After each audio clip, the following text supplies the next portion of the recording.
In the shadowed corners of Godric's Hollow, a figure emerged from the mist. A boy with eyes that pierced the veil of the ordinary, his destiny cloaked in whispers. Albus Dumbledore, a name that would echo through time, began as an enigma, his brilliance a spark in the dark. What secrets did he carry from that quiet village where tragedy struck like a silent thunderbolt? What dreams drove him to the edge of power, only to pull him back into shadow? His life unfolds as a tapestry of light and mystery, friendships forged in fire, battles waged against unseen foes, a mind that unraveled the deepest magics. Who was this man, truly, beneath the twinkling gaze and flowing robes? Step into the stillness, where questions linger unanswered, and the tale of Dumbledore begins to unravel, thread by suspenseful thread. Part 1. Early Life and Family. A Birth in Mold on the Wold. On a warm summer's day, July 30th, 1881, in the quiet village of Mold on the Wold, nestled among the gentle hills of the English countryside, Albus Percival Wulfric Brian Dumbledore came into the world. The stone cottage where he was born stood modestly, its walls draped in ivy, a home unremarkable to the passing eye, yet alive with the subtle hum of magic. The Dumbledore family was not one of grand wealth or fame, but they carried a quiet dignity, respected by their neighbors in this small community where wizards and muggles lived side by side. Percival Dumbledore, a tall man with a neatly trimmed beard and warm, thoughtful eyes, was a scholar by nature, his days spent immersed in ancient texts or tinkering with potions in a shed behind the house. Kendra, his wife, bore a striking presence, with her dark hair and sharp features, her magic precise, and her resolve unyielding. Together they dreamed of a peaceful life for their children, a haven where knowledge and love could take root. Albus, their first child, arrived with a spark of something extraordinary. Even as a babe, his blue eyes held a depth that seemed to peer beyond the ordinary, as if he were already unraveling the world's secrets. 2 years later came Aberforth, a boisterous boy whose laughter echoed through the cottage, and later still, Ariana, a gentle soul whose presence brought a tender light to the family. The Dumbledore home was a place of warmth, where the scent of fresh bread mingled with the faint tang of potion fumes, and shelves sagged under the weight of books, some weathered and bound in leather, others bright, with tales for young minds. Evenings found Percival by the hearth, his voice a soft rumble as he read stories of Merlin's wisdom or Morgana's mysteries, while Kendra's needles clicked rhythmically, a quiet smile softening her stern demeanor. For young Albus, these early years were a golden thread in the tapestry of his life. The fields and woods around Mold on the Wold were his playground, each step sparking questions. Why did the wind whisper through the trees? How did the stars find their places in the sky? His magic bloomed early, delicate and wondrous, petals unfurling at his touch, stones hovering in the air, a broken toy knitting itself whole with a flicker of thought. The world stretched before him, vast and inviting, a canvas for a boy whose mind burned with curiosity. But this gentle chapter was fleeting, soon to be overshadowed by a darkness that would alter the Dumbledore family forever. The Tragedy of Ariana. The summer of 1887 arrived with a deceptive calm, the air thick with the scent of wildflowers and the hum of bees. Albus was 6, Aberforth 4, and Ariana a fragile 6-year-old. Her laughter a melody as she danced in the garden, chasing butterflies with tiny bursts of magic. Unseen by the family, 3 Muggle boys from the village watched her, their eyes wide with a mix of wonder and unease. To them, her sparks and swirls were a marvel straight from a storybook. But when they approached, demanding more, their awe curdled into something darker. Ariana, shy and startled, refused, and their insistence turned to anger. What followed was a moment lost to the haze of memory, for Ariana never spoke of it, but she stumbled home that day, pale and trembling, her magic erupting in wild, uncontrollable surges. Sahuntid, Kendra acted with a mother's fierce instinct, uprooting the family from Mold on the Wold to the secluded village of Godric's Hollow, a sanctuary steeped in wizarding history. Yet, the move could not undo what had been done. Ariana's magic, once a soft stream, now raged like a storm, lashing out in unpredictable waves. The little girl who had once conjured butterflies now struggled to contain a force that frightened even herself. The Dumbledores drew inward, their lives revolving around her protection. Kendra, ever resolute, became her constant guardian, rarely stepping beyond the cottage walls. Percival, his heart ablaze with fury at the boys who had harmed his daughter, sought them out and unleashed his magic upon them, a father's vengeance that broke the fragile peace. The Ministry of Magic descended swiftly, and Percival was taken, sentenced to Azkaban for his crime against Muggles. He offered no defense, his silence a shield for Ariana's secret. And so, the gentle scholar vanished into the cold stone of that dread prison. Kendra was left alone with 3 children, her world shrinking to the shadows of their new home. Albus, barely 10, felt the mantle of responsibility settle upon him, his childhood dissolving into a quiet resolve to hold his family together. The cottage in Godric's Hollow became a fortress of secrets, its windows dim, its garden wild, as the Dumbledores turned away from the world that had betrayed them. Life in Godric's Hollow. Godric's Hollow stretched out in quiet beauty, its cobblestone paths winding past ancient homes, a church bell tolling softly in the distance. The Dumbledore cottage sat at the village's edge, its roof sagging under the weight of time, its garden a tangle of herbs and wild blooms. Here, Albus grew, a boy caught between the brilliance of his mind and the ache of his heart. Though the family's peace had been shattered, his thirst for knowledge burned undimmed. He attended a small wizarding school nearby, but his true education unfolded in the pages of books he devoured. Treatises on transfiguration, histories of magic, theories of potions, his mind weaving connections with a speed that left others breathless. By 11, he crafted spells of his own, his wand a natural extension of his will. Yet, home was a constant pull. Ariana's condition grew erratic, her magic a tempest that could shatter glass or set the air alight. Kendra leaned on Albus, her voice sharp with exhaustion as she tasked him with chores and care, her trust in him both a burden and a bond. Aberforth, young and restless, bristled under the strain, his bond with Albus fraying as he chafed at the attention their sister demanded. The brothers, once inseparable, drifted into silence, their laughter replaced by the creak of floorboards and the murmur of Kendra's soothing words to Ariana. In this shadowed life, a light emerged in Batilda Bagshot, the famed historian who lived nearby. With her silver hair and keen eyes, she saw the spark in Albus and opened her library to him. Hours slipped away in her study, the air thick with the scent of old parchment, as they debated magical theory or traced the lineage of ancient wizards. Batilda's tales of the past fueled Albus's dreams, of a world where his brilliance could shine, where he might rise beyond the confines of duty. But each night he returned to the cottage, the weight of Ariana's fragility tethering him to a reality he could not escape. Hogwarts, a new beginning. September 1892 brought a turning point as Albus, now 11, stepped onto the Hogwarts Express, its scarlet engine puffing steam into the crisp air.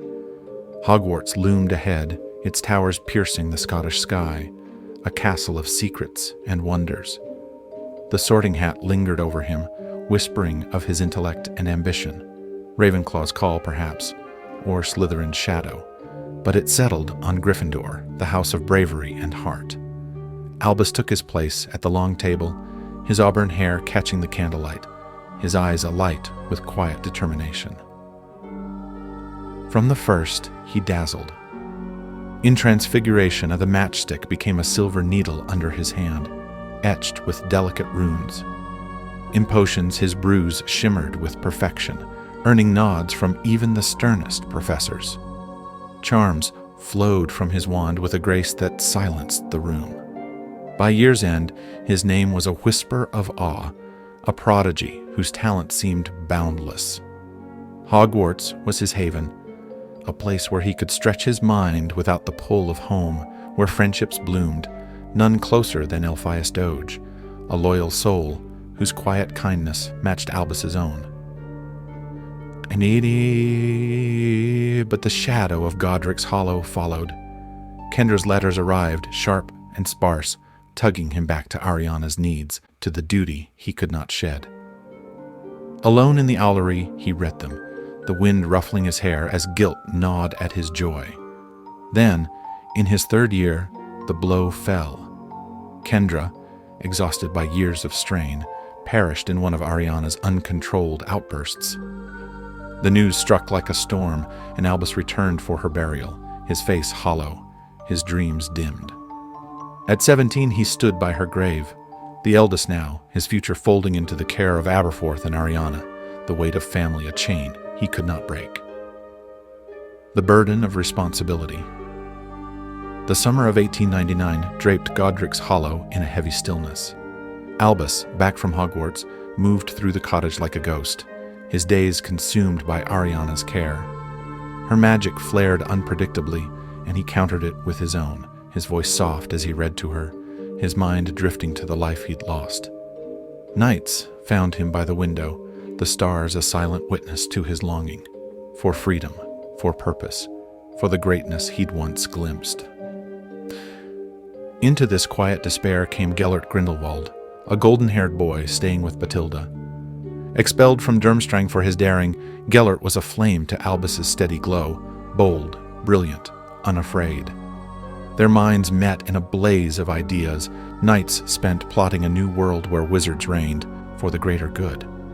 The Deathly Hallows, the Elder Wand, the Resurrection Stone, the Cloak of Invisibility became their obsession, a dream of power to rewrite fate. Albus, caught in Gellert's orbit, saw a path beyond his grief, a chance to conquer death itself. The wits is full. But dreams turned to ashes. Aberforth, furious at Albus's neglect, confronted them, and wands clashed in a storm of rage. Amid the chaos, Ariana fell, her life snuffed out by a stray curse, whose none could say. Gellert fled, Aberforth broke, and Albus buried his sister, guilt carving a wound that would never heal. The boy who had dreamed of glory stood alone, his ambition a bitter echo, his heart forever marked by the cost of his choices. Part 2. Rise to Prominence. A new chapter at Hogwarts. Sud. The year was 1908, and the ancient castle of Hogwarts stood resolute against the turning seasons, its turrets piercing a sky painted with the soft hues of autumn. Albus Dumbledore, now 27, crossed the threshold of the entrance hall, his boots echoing softly on the worn stone floor. He was no longer the wide-eyed boy who had first arrived here over a decade ago. Now he returned as a man, his auburn hair catching the faint light of the torches, his piercing blue eyes carrying a quiet wisdom tempered by loss. The scent of pine drifted in from the grounds, mingling with the musty warmth of the castle, and as the massive oak doors swung shut behind him, he felt a sense of homecoming wrap around him like a familiar cloak. He had been offered the position of Professor of Transfiguration by Headmaster Phineas Nigellus Black, a man whose stern demeanor and biting wit were as legendary as his distaste for the job he held. Phineas had eyed Dumbledore with a rare glimmer of approval, muttering something about needing someone competent for once before waving him off to prepare. It was a role that suited Albus perfectly. Transfiguration, the art of transformation, mirrored the changes he sought within himself, a chance to mold his restless mind into something steady and purposeful. His classroom awaited him on the 3rd floor, a spacious room with tall arched windows that framed sweeping views of the Quidditch pitch and the dark expanse of the Forbidden Forest. The walls were lined with shelves, each one sagging under the weight of books, some ancient, their leather covers cracked and peeling, others newly bound, their pages crisp and eager for exploration. A broad blackboard dominated one wall, its surface already smudged with chalk from his preliminary scribbles. The desks, polished to a gleam, stood in orderly rows, and atop his own desk rested a small wooden box, intricately carved with swirling patterns. A keepsake from his mother, Kendra, holding trinkets he rarely opened, but could never discard. And it's out. On that first crisp September morning, the students filed in, their robes rustling, their faces alight with curiosity. Second years and seventh years alike whispered as they took their seats, their eyes fixed on the tall figure at the front of the room. Dumbledore stood before them, his robes a deep plum, his wand tucked loosely in his hand. He offered a gentle smile, the kind that crinkled the corners of his eyes, and spoke in a voice that was calm yet resonant, cutting through the murmurs like a breeze through leaves. "In here, now? Dwaynes, good morning," he began, his tone warm and inviting. "I am Professor Dumbledore, and together we shall explore the wonders of transfiguration. This is not merely a subject of wands and words. It is the art of seeing beyond the surface, of imagining what might be. Watch closely." With a graceful flick of his wand, he lifted a quill from his desk. The feather shimmered, its edges blurring as it reshaped itself into a delicate silver bird. The creature spread its wings, fluttering above the students' heads, its metallic sheen catching the sunlight before it drifted back to the desk and reverted to a quill once more. Gasps and applause filled the room, and Dumbledore's smile widened. In that moment, he knew he belonged here. Tridiont. Teaching became his refuge, a balm for the wounds of his past. Each day, he wove lessons that blended theory with spectacle, his classroom a theater of learning. He spoke of the great transfigurists, Merlin, whose wand had turned a raging dragon into a harmless mouse, Circe, whose enchantments had bent the very laws of nature. He demonstrated spells with an elegance that belied their complexity. A matchstick flared into a needle, its point glinting. A beetle scuttled across a desk before morphing into a polished button. With each transformation, he layered in lessons of caution and compassion. "Magic is a tool," he would say, his voice soft but firm, "and like any tool, it can build or destroy. Choose to build." Beyond the classroom, Dumbledore immersed himself in Hogwarts' timeless rhythm. He wandered its winding corridors, his footsteps a familiar cadence against the stone, pausing to chat with portraits whose painted eyes followed him with interest. The library became his second home, its towering stacks a labyrinth of knowledge, where he lost himself for hours. He pored over dusty tomes, his quill dancing across parchment as he jotted notes, sometimes theories, sometimes questions, always seeking. The restricted section with its chained books and whispered secrets drew him often, its mysteries a challenge he met with quiet determination. Yet, even in this sanctuary, the echoes of his past lingered. Late at night, when the castle fell silent, save for the crackle of his fire, he sat by his window gazing at the stars that glittered over the Black Lake. His thoughts drifted to Ariana, her frail form etched in memory, to Gellert, whose laughter had once filled his days, to the mistakes that had carved lines into his soul. Teaching offered redemption, a chance to guide others away from the shadows he had known. Each student was a light, and in nurturing them, he sought to atone. A scholar's pursuit. Dumbledore's mind was a restless sea, its waves crashing against the shores of the unknown. Teaching satisfied his heart, but his intellect demanded more, a deeper dive into the mysteries of magic. In the quiet of his study, a cozy room tucked behind a tapestry of dancing unicorns, he pursued research that would ripple through the wizarding world. The space was a haven of organized chaos. Books spilled across tables, parchment curled at the edges, and candles burned low, casting a golden glow over his work.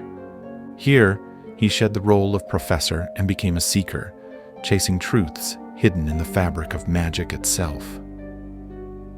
His first love was alchemy, an ancient discipline that wove together science, magic, and philosophy. It was more than the pursuit of gold or immortality. It was a quest to understand transformation at its core, to bridge the physical and the ethereal. His connection with Nicholas Flamel, the legendary alchemist, had begun years earlier through a chance letter, a query about the properties of mercury that sparked a friendship spanning continents. Flamel, now centuries old thanks to the Philosopher's Stone, was a font of wisdom, his replies penned in a spidery hand that belied his vitality. Dumbledore's letters, in turn, brimmed with curiosity, his theories bold, yet grounded. Their correspondence was a tapestry of ideas, stitched together over years. Flamel shared secrets of the stone, its creation a delicate balance of elements and intent, while Dumbledore probed the ethics of eternal life, his questions gentle but piercing. Together they explored rare substances, moonstone dust, phoenix tears, the elusive essence of starlight captured in crystal vials. In 1927, their collaboration bore a breakthrough. After months of trial and error in a warded chamber beneath Hogwarts, Dumbledore devised a new alchemical process to transmute lead into gold. It was not the crude alchemy of old, reliant on brute force, but a refined method, its steps as precise as a dance. He published his findings in the Transfiguration Today a journal revered by scholars. The paper, titled On the Transmutation of Base Metals, A New Approach, was a marvel. Its prose flowed like a river, clear and compelling, its conclusions backed by meticulous experiments. He described the incantations, the alignment of celestial energies, the infusion of intent that turned dull lead into shimmering gold. The wizarding world buzzed with excitement. Alchemists replicated his work, their cauldrons glowing with success. Invitations to lecture poured in from Paris, Vienna, Cairo, but Dumbledore declined most, content to let his words speak for him. Alchemy was but one thread in his tapestry of discovery. His curiosity soon turned to dragon's blood, a substance steeped in lore yet poorly understood. In a secluded annex off the Hogwarts grounds, shielded by wards of his own design, he conducted experiments that stretched into the early hours. The blood, thick and crimson, pulsed with latent magic, its properties shifting under his scrutiny. Over years, he cataloged 12 distinct uses: a potion base to mend broken bones, a salve to soothe burns, a ward to repel dark enchantments. Each discovery was a triumph, tested and refined until it gleamed with purpose. His findings appeared in the Journal of Magical Research a dense volume that landed on scholars' desks with a thud. Healers adopted his potions, their patients recovering with newfound speed.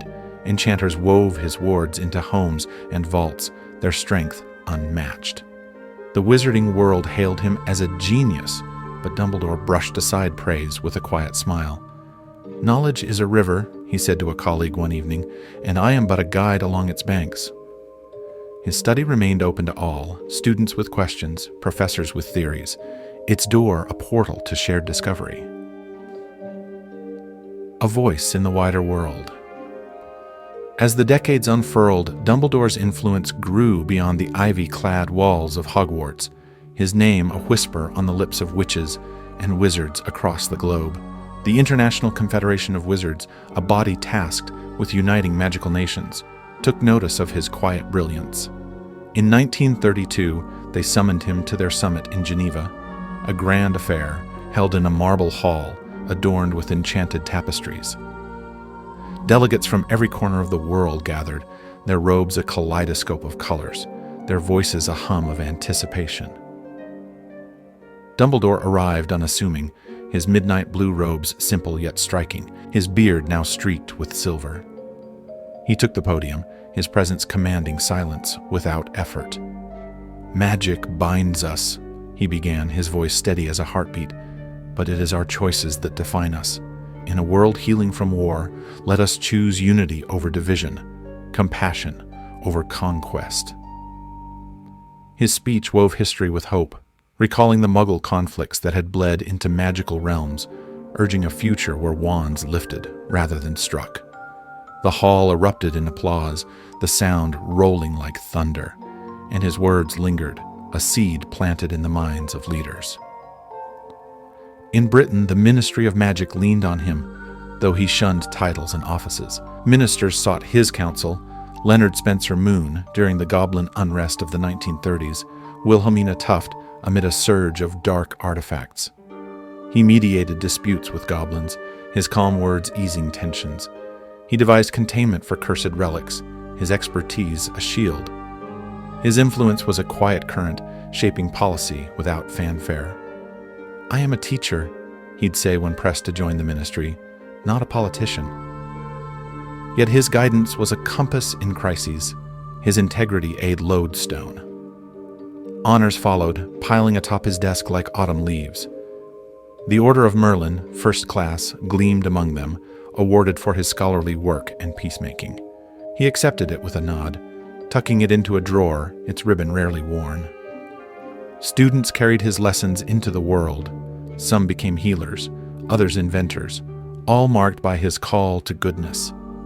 His office overflowed with letters, gifts from those he'd touched, a carved phoenix from a grateful parent, a vial of silvery liquid from an old pupil. He kept them all, treasures of connection. The shadow of Grindelwald. By the 1940s, a darkness crept over the wizarding world, cast by Gellert Grindelwald, once Dumbledore's closest friend. Gellert's vision of wizarding dominion had twisted into tyranny, his followers sowing fear across Europe. Villages burned, Muggle and magical blood spilled alike, and his fortress, Nurmengard, rose as a monument to his ambition. Dumbledore, now in his 60s, watched from Hogwarts, his heart a battleground of memory and duty. He had delayed facing Gellert, the pain of their shared past a chain around his resolve. But by 1945, the pleas became a chorus, letters from allies, cries from the oppressed, the weight of a world buckling under terror. He left Hogwarts alone, his wand in hand, his robes plain against the wind. The duel that followed was a legend whispered in fragments, its truth known only to the two who fought. They met in a barren valley, the air heavy with storm clouds. Grindelwald stood defiant, his golden hair wild, his eyes burning with fervor. Dumbledore approached, his face etched with sorrow, his silence a farewell to the boy he'd known. Their wands clashed, spells igniting the dusk. Fire met ice, shadow wrestled light. The earth quaked, the sky roared, and for hours they battled, each strike a thread of their past unraveling.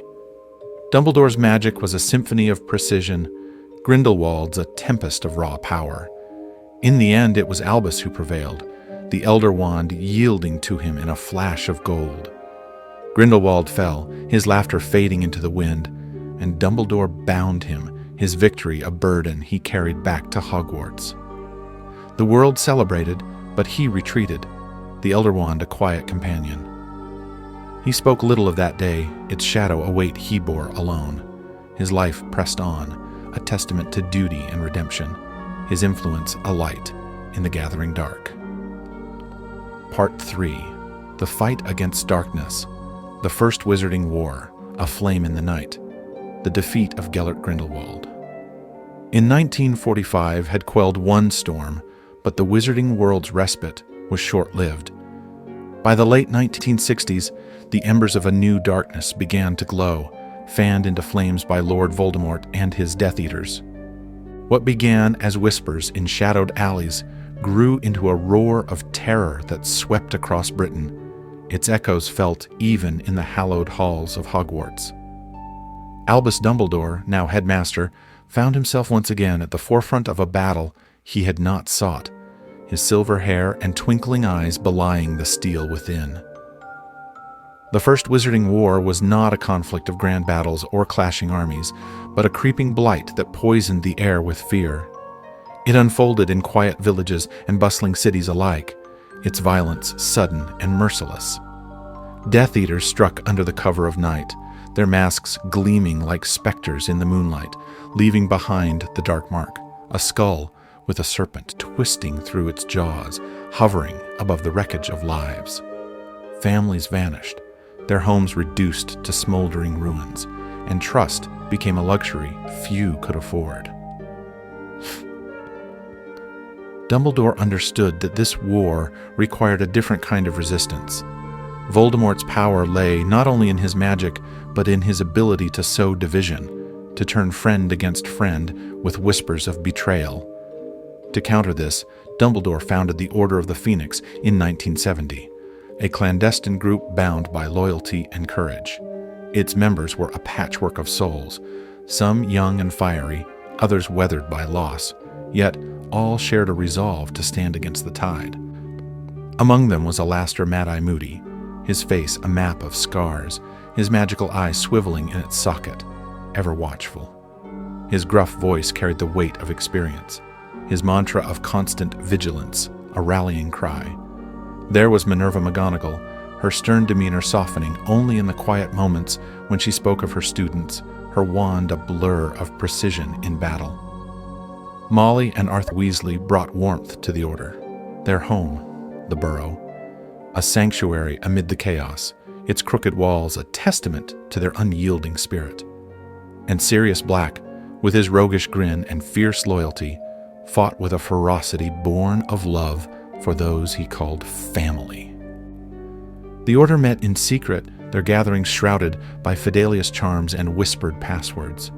They convened in abandoned barns, beneath the boughs of ancient trees, or in the back room of the leaky cauldron, its hearth casting flickering shadows across their faces. Dumbledore led with a calm authority, his voice a steady anchor in the storm. He devised strategies that danced on the edge of brilliance, counterspells to unravel Death Eater enchantments, safe houses woven with protective magic, and intelligence networks that stretched into the darkest corners. Yet, for every step forward there was a stumble. The Death Eaters were relentless, their numbers swelling with those drawn by fear or ambition. The Ministry of Magic, led by the well-meaning but overwhelmed Millicent Bagnold, floundered under the pressure, its oars stretched thin. Dumbledore offered counsel, his suggestions often met with nods and little action, as bureaucracy tangled itself in knots. He bore this frustration silently, his focus fixed on the Order and the lives he could save. The war claimed its toll in blood and tears.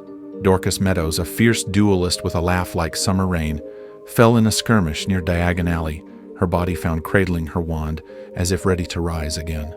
Edgar Bones and his family perished in a single night, their home engulfed in green flame, leaving only silence where laughter once rang. Each loss carved a line into Dumbledore's heart, though he masked his grief behind a serene facade, knowing that despair was a luxury he could not indulge.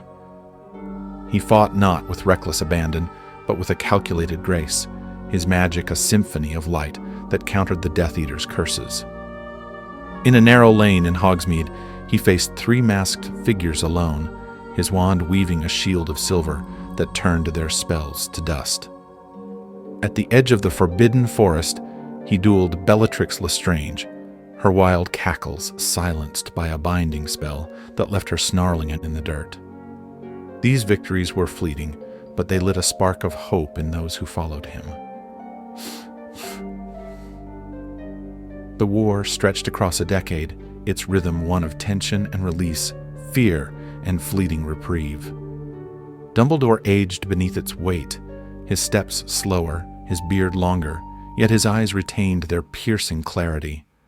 He spent nights poring over ancient texts, seeking weaknesses in Voldemort's armor, his mind a labyrinth of plans and possibilities.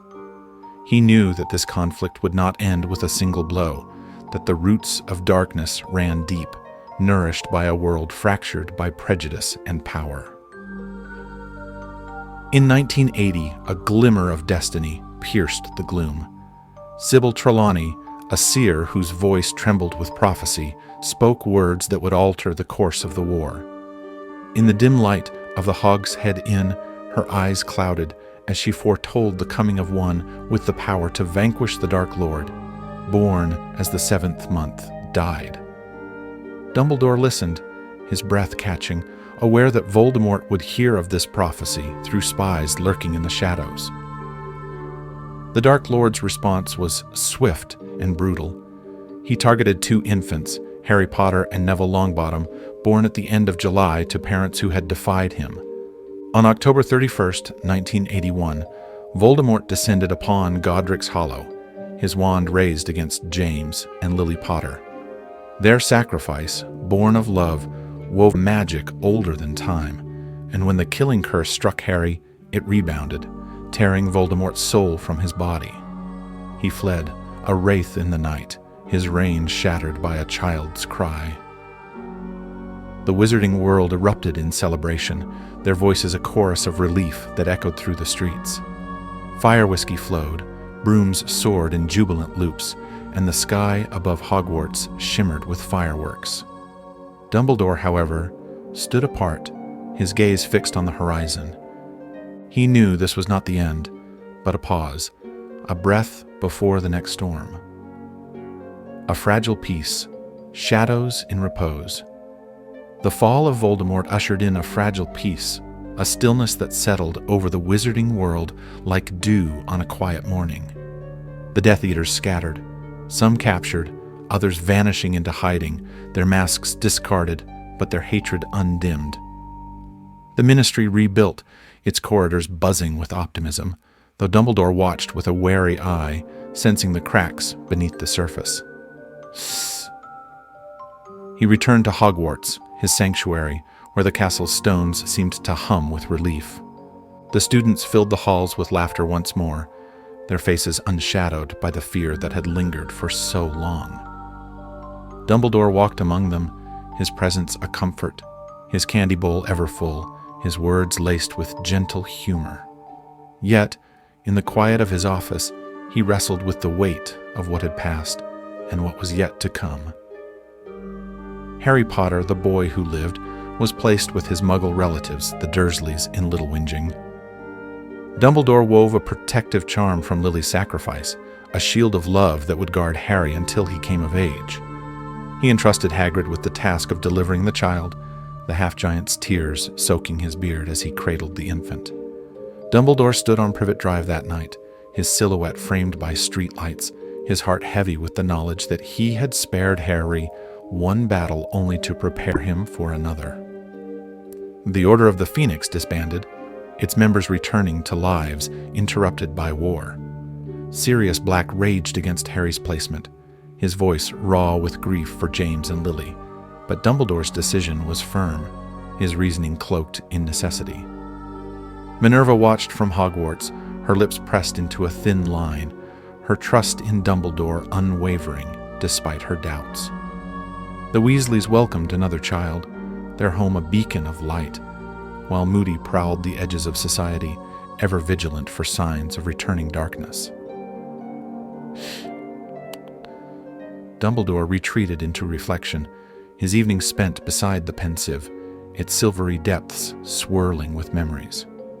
He revisited the duel with Grindelwald, the rise of Voldemort, the faces of those lost, each moment a thread in the tapestry of his life.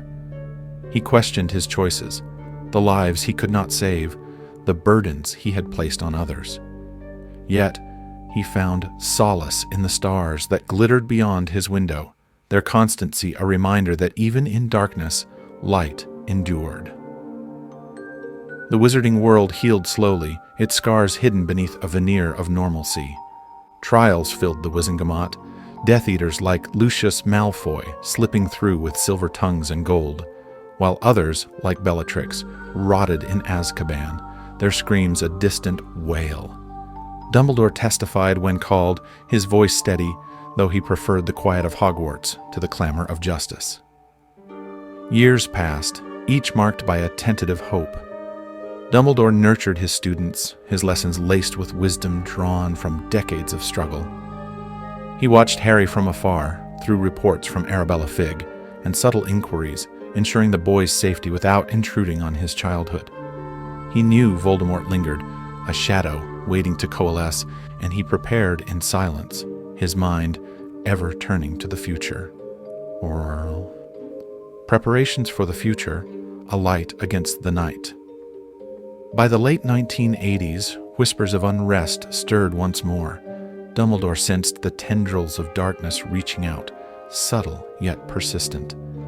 He strengthened Hogwarts' defenses, layering charms over its walls, his magic a quiet hum that blended with the castle's own. He sought allies, mending ties with giants and centaurs, his diplomacy a bridge across old divides. He turned his attention to the artifacts of power that had shaped his life. The Elder Wand rested in its box, its hum a constant companion, a burden he bore with reluctance. He pondered its history, its path from hand to hand, and resolved to break its cycle, though he knew not how. The Resurrection Stone, lost in the forbidden forest, whispered in his dreams, a temptation he resisted with practiced restraint.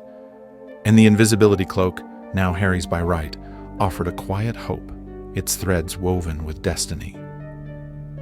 Dumbledore gathered knowledge, his library swelling with tomes on soul magic and ancient rites.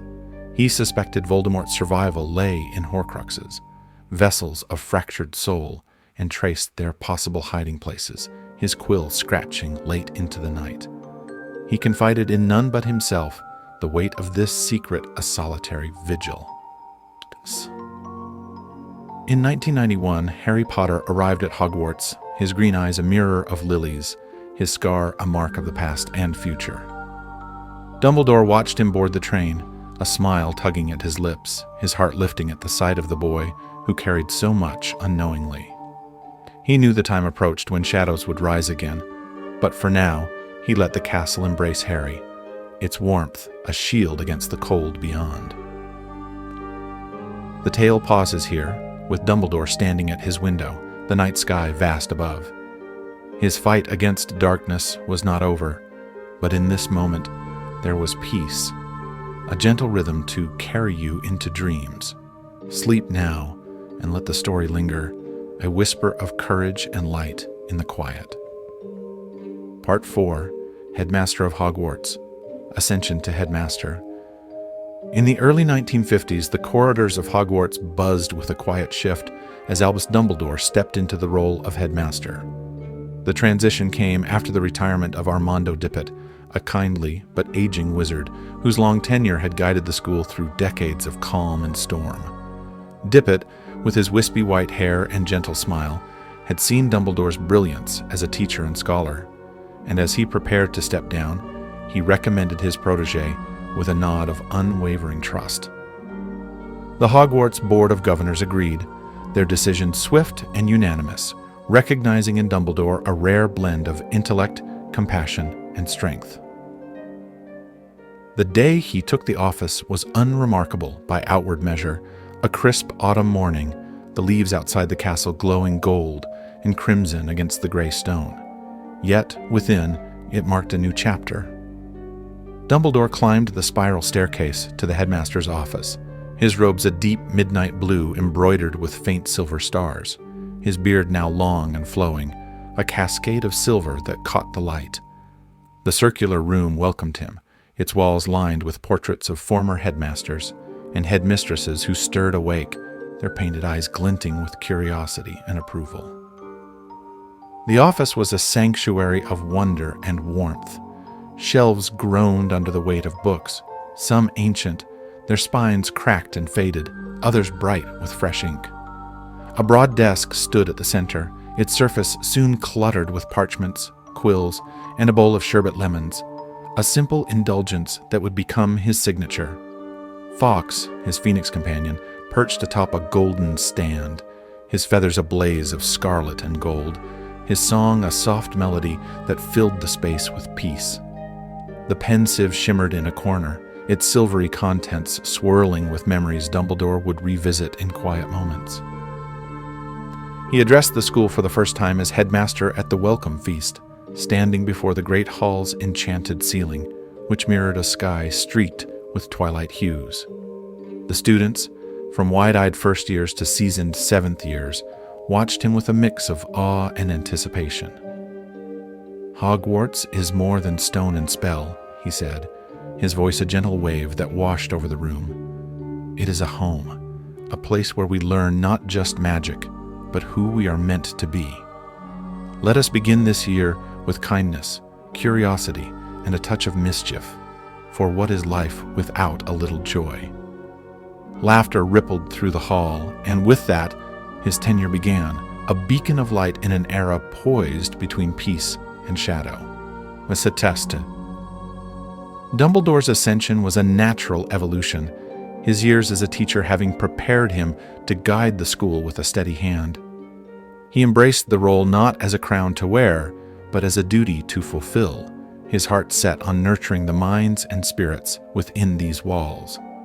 The castle seemed to hum in harmony with him, its ancient magic resonating with his own, a quiet pact to protect and inspire. Shaping Hogwarts. Under Dumbledore's leadership, Hogwarts flourished, its rhythm a blend of tradition and innovation. He approached the school as a living entity, its needs as varied as the students who filled its halls. His days began early, often before dawn, as he walked the grounds, the dew dampening the hem of his robes, the crisp air clearing his mind. He paused by the Black Lake, its surface a mirror of the sky, or lingered in the greenhouses, where the scent of earth and blooming mandrakes greeted him. These moments grounded him, a reminder of the beauty he sought to preserve. He reshaped the curriculum with a gentle hand, weaving in lessons that went beyond the practicalities of magic. Transfiguration and charms remained cornerstones, but he encouraged exploration. History of magic gained depth with tales of unsung heroes. Herbology expanded to include rare plants from distant lands. He introduced elective studies in magical theory and ethics, inviting students to ponder the why behind their wands. Magic is a gift, he told a group of third years one rainy afternoon, but it is our choices that define its worth. His words lingered, a seed planted in young minds. The staff, too, felt his influence. He fostered a sense of camaraderie, gathering them in the staff room over tea and biscuits, his laughter a rare but bright sound that eased their burdens. He valued their strengths, Professor Flitwick's charm mastery, Sprout's quiet resilience, Slughorn's knack for connections, while gently nudging them to grow. When Severus Snape joined as Potions Master in 1981, Dumbledore saw beyond the young man's bitterness, offering him a chance at redemption that few others would have dared. Students thrived under his gaze. He knew their names, their quirks, their dreams, greeting them in the corridors with a twinkle in his eye and a question to spark their curiosity. For Lily Evans, he praised her innate talent, encouraging her to push beyond the textbook. For James Potter, he tempered mischief with guidance, seeing the leader beneath the prankster. He sat with Remus Lupin in his office, discussing lycanthropy with a compassion that eased the boy's shame, ensuring his education despite the world's prejudice. The castle itself bore his mark. He strengthened its defenses, layering charms that shimmered invisibly over the walls, a precaution born of the unrest he sensed growing beyond. The room of requirement became a haven for those in need, its secrets shared with a select few. The mirror of Arist, a relic of longing, found a home under his care, its lessons a quiet warning he pondered alone. Feasts in the great hall were a celebration of community, the tables groaning with food, the air alive with chatter. Dumbledore presided with a serene joy, his speeches laced with humor and wisdom. "To friendship," he toasted one Halloween, raising a goblet of pumpkin juice, "the magic that binds us when spells alone are not enough." The students cheered, their voices a chorus that warmed the ancient stones. Hogwarts. Under Dumbledore was a tapestry of learning and love, its threads woven with care. He shaped it not as a fortress of power, but as a cradle of possibility, a place where the future could take root in the hearts of those who passed through its doors. Challenges and shadows. Dumbledore's tenure was not without its trials, for even in peacetime, shadows crept near. The 1950s and 60s were years of relative calm, yet the echoes of Voldemort's early rise stirred unease. As headmaster, Dumbledore faced challenges both within and beyond the castle, his resolve tested by threats that wore many faces. One such shadow fell in 1992, when the Chamber of Secrets reopened. Whispers of Salazar Slytherin's legacy had long haunted Hogwarts, but now they became reality. Students were petrified. Colin Creevey, Justin Finch-Fletchley, Hermione Granger, their frozen forms a stark reminder of the danger lurking beneath the school. Dumbledore pieced together the clues, recalling Tom Riddle's time as a student, his mind tracing the threads back to the basilisk and the diary that carried his soul. He worked tirelessly, consulting with professors, scouring ancient texts, yet he could not act directly, for the Board of Governors, swayed by Lucius Malfoy, suspended him. The castle felt his absence keenly, its rhythm faltering as Hagrid, too, was taken to Azkaban on false charges. Dumbledore accepted this exile with grace, retreating to a safe house, his trust in Harry Potter and his friends unwavering.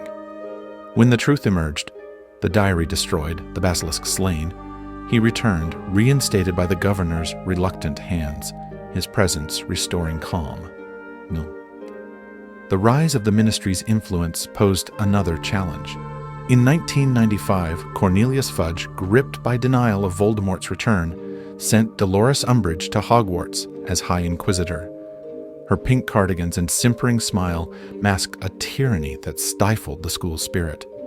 She issued decrees, curtailed freedoms, and turned classrooms into battlegrounds of control. Dumbledore watched with a quiet sorrow, his interventions subtle, encouraging resistance through Dumbledore's army, a student group formed in his name. When Umbridge attempted to arrest him, he faced her with a calm defiance, his wand a blur as he disarmed her lackeys. "I shall not be taken so easily," he said, his voice steady, before vanishing in a burst of phoenix flame with Fawkes at his side. He went underground, leading the Order from the shadows, his absence a calculated move to protect Hogwarts from greater harm. These challenges tested his wisdom, but they also revealed his strength. He met each with a measured response, his faith in others a cornerstone of his leadership. The castle endured, its walls a testament to his care, its spirit unbroken even in the darkest hours. Mentorship and the boy who lived. Dumbledore's greatest legacy as headmaster lay in the lives he shaped, none more so than Harry Potter. The boy with the lightning scar arrived at Hogwarts in 1991, his green eyes wide with wonder, his destiny a weight he did not yet understand. Dumbledore saw in him not just the prophecy's chosen one, but a child deserving of care, a soul to be nurtured rather than forged. Their bond began quietly, in fleeting moments, a smile across the great hall, a word of encouragement after a Quidditch match. In Harry's first year, the Philosopher's Stone tested his courage, and Dumbledore guided from afar, placing the Mirror of Erised as a lesson in desire and restraint. When Harry faced Quirrell and Voldemort's shadow, Dumbledore arrived in time to save him, his presence a shield against the dark. The years that followed deepened their connection. In the Chamber of Secrets, Dumbledore's trust in Harry's resourcefulness proved true, his words a lifeline as the boy battled the basilisk. "It is our choices, Harry, that show what we truly are," he said, sitting by the hospital wingbed, his voice a soothing balm. The Triwizard Tournament of 1994 brought greater trials, and Dumbledore watched Harry navigate danger with a mix of pride and concern, his heart aching as Voldemort returned. He became Harry's mentor in earnest, sharing truths in measured doses. In the headmaster's office, surrounded by whirring instruments and Fawkes's soft trills, he revealed the prophecy, his voice gentle as he spoke of fate and sacrifice. He taught Harry about Horcruxes, guiding him to the cave where the locket lay, their journey a shared burden that tested his fading strength. Dumbledore's mentorship was not without cost. He withheld details, the full scope of Harry's role as a Horcrux, knowing the boy needed time to grow into his strength. Critics might call it manipulation, but it was love that drove him, a desire to shield Harry from despair until he was ready to face it. Each lesson, each conversation, was a thread in a tapestry of trust, woven with care. Beyond Harry, he mentored others. Neville, whose quiet bravery he nurtured, Hermione, whose intellect he celebrated, Ron, whose loyalty he valued. Dumbledore's army, formed under his inspiration, was a testament to his belief in the young, a spark of resistance that glowed in the dark. As his time drew near, Dumbledore prepared Harry for the end. The night on the astronomy tower, facing Draco and Snape, he knew his death was a necessary step, a sacrifice to set the final pieces in motion. His last words to Harry, carried through memory, were a gift of courage, a light to guide him through the war to come. A quiet farewell. By 1997, Dumbledore's strength waned, the curse from Marvolo Gaunt's ring a slow poison that darkened his hand and dimmed his vitality.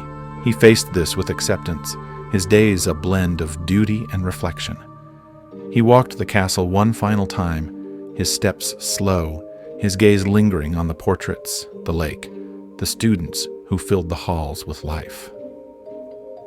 His office remained a haven, its shelves a testament to a life of learning, its air warm with the scent of lemon drops and phoenix song. He penned letters to Harry, to Snape, to the Order, his script steady despite the tremor in his fingers. He sat by the pensive, revisiting moments of joy and sorrow, his mind at peace with the path he had walked. The night of his death came swiftly, a culmination of plans and promises. Draco's trembling wand, Snape's reluctant curse. It was a farewell he had orchestrated, a final act of love for those he left behind. As he fell from the tower, the stars above bore witness, their light a gentle shroud. Hogwarts mourned, but it did not falter. Dumbledore's time as headmaster had been a golden thread, weaving strength and hope into its fabric. He departed knowing the castle would endure, its spirit a reflection of his own. A quiet farewell to a place he had loved, a legacy ready to meet the dawn. Part 5. The Second Wizarding War and Legacy. A World Without Dumbledore. The morning after Albus Dumbledore's death on June 30th, 1997, dawned quietly over Hogwarts. The castle, usually alive with the chatter of students and the hum of magic, stood in stillness, its flags lowered in mourning. The news of his fall from the astronomy tower spread swiftly, carried by whispers and tears through the wizarding world. For many, it was unthinkable that the great wizard, a pillar of strength and wisdom, was no longer among them. The students, staff, and members of the Order of the Phoenix gathered to process the loss. Professor Minerva McGonagall, who had stood by Dumbledore's side for decades, took on the role of acting headmistress with a heavy heart. Her stern demeanor softened as she addressed the school, her voice trembling yet resolute. She spoke of Dumbledore's courage, his kindness, and his belief in the power of unity, urging everyone to honor him by carrying on his work. In the days that followed, a funeral was held on the grounds of Hogwarts, near the shimmering waters of the Black Lake. Wizards and witches from far and wide came to pay their respects, their robes a sea of somber colors against the green expanse. Harry Potter, Ron Weasley, and Hermione Granger stood among them, their young faces etched with grief and determination. Fawkes, Dumbledore's loyal phoenix, sang a mournful lament that drifted over the crowd, its notes weaving a tapestry of sorrow and hope. As the ceremony drew to a close, a white flame enveloped Dumbledore's body, and a marble tomb rose from the earth to mark his resting place. The crowd watched in silence, feeling the weight of the moment. Yet, even in death, Dumbledore's presence lingered. His tomb became a symbol of resilience, a reminder that his spirit endured in the hearts of those he had touched. To Stenstout, the wizarding world was now a darker place, with Voldemort's power growing unchecked. The Ministry of Magic teetered on the brink of collapse, infiltrated by Death Eaters and paralyzed by fear. Hogwarts, once a sanctuary, faced an uncertain future, but Dumbledore had not left them unprepared. His plans, his teachings, and his faith in others formed a foundation that would guide them through the storm. For Harry Potter, the loss of Dumbledore was a turning point. He felt the burden of the prophecy more keenly than ever, knowing that he alone could defeat Voldemort. Yet, he also carried with him the lessons Dumbledore had imparted, lessons of love, choice, and sacrifice. As he stood by the lake, gazing at the tomb, he resolved to continue the fight, not out of vengeance, but out of loyalty to the man who had believed in him.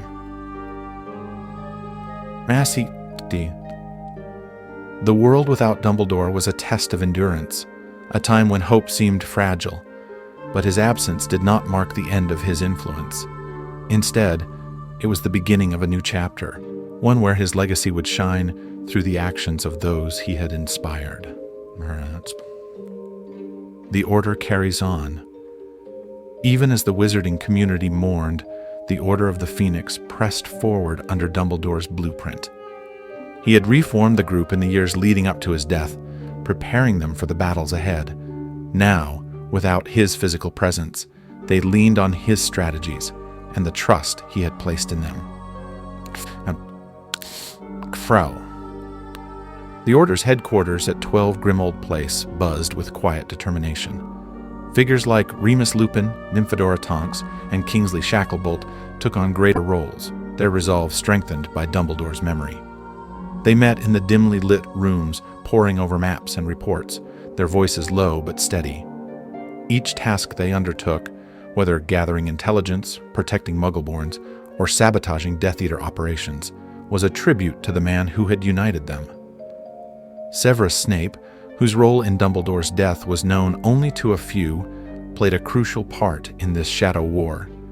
Bound by an unbreakable pact, he had acted under Dumbledore's own instructions, a secret that weighed heavily on him. Now, as headmaster of Hogwarts under Voldemort's regime, he walked a perilous line, protecting students where he could, while maintaining his cover among the Death Eaters. His actions, though misunderstood by many, were a continuation of Dumbledore's plan, a plan rooted in sacrifice and redemption. Meanwhile, Harry, Ron, and Hermione embarked on their mission to find and destroy Voldemort's Horcruxes. Dumbledore had entrusted them with this monumental task, sharing just enough to set them on the path. The trio moved through the countryside, their days filled with quiet determination, and their nights with whispered discussions by firelight. They carried the locket, the cup, and memories of Dumbledore's guidance, each step a testament to his foresight. The Order faced countless challenges. Losses mounted as Death Eaters struck with increasing boldness. The Battle of the Seven Potters, an attempt to safely transport Harry from Privet Drive, saw the tragic deaths of Mad-Eye Moody and Hedwig, Harry's owl. Yet, even in these moments of despair, Dumbledore's influence held them together. His belief in their strength, his calm assurance that they could prevail, echoed in their hearts. Hogwarts itself became a battleground of ideals. With Snape as headmaster and Death Eaters like the Carrows enforcing a brutal regime, students resisted in small, brave ways. Neville Longbottom, once a timid boy, emerged as a leader of Dumbledore's army, a group named in honor of their fallen headmaster. They hid in the Room of Requirement, practicing defensive spells and spreading messages of hope, their defiance a living echo of Dumbledore's teachings. The Order carried on, not with the fanfare of grand battles, but with the steady persistence of those who believed in a better world. Dumbledore had taught them that the fight against darkness was not won in a single moment, but through countless acts of courage and kindness. As they moved forward, his wisdom guided their every step, a quiet presence in the chaos. The Horcrux Hunt. The search for Voldemort's Horcruxes was the cornerstone of Dumbledore's plan to defeat the Dark Lord. He had spent his final years unraveling the mystery of Tom Riddle's immortality, piecing together clues from memories and ancient lore. Now, that burden fell to Harry, Ron, and Hermione, who ventured into the unknown with only Dumbledore's lessons to light their way. Oh. Their journey began with the locket they had retrieved from the cave, a mission that had cost Dumbledore dearly. The trio discovered it was a fake, a decoy left by Regulus Black, but the real locket soon came into their possession, stolen from Dolores Umbridge at the Ministry. Wearing it took a toll on their spirits, its dark magic amplifying doubt and fear. Yet they pressed on, driven by the memory of Dumbledore's calm voice, urging them to trust in themselves. The hunt took them to quiet villages and windswept cliffs, their days blending into a rhythm of searching and hiding.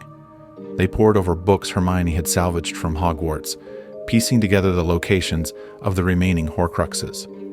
Hufflepuff's cup, hidden in Bellatrix Lestrange's vault at Gringotts, became their next target. The break-in was daring, with Polyjuice Potion and a dragon's escape, but they emerged with the cup, another piece of Voldemort's soul destroyed.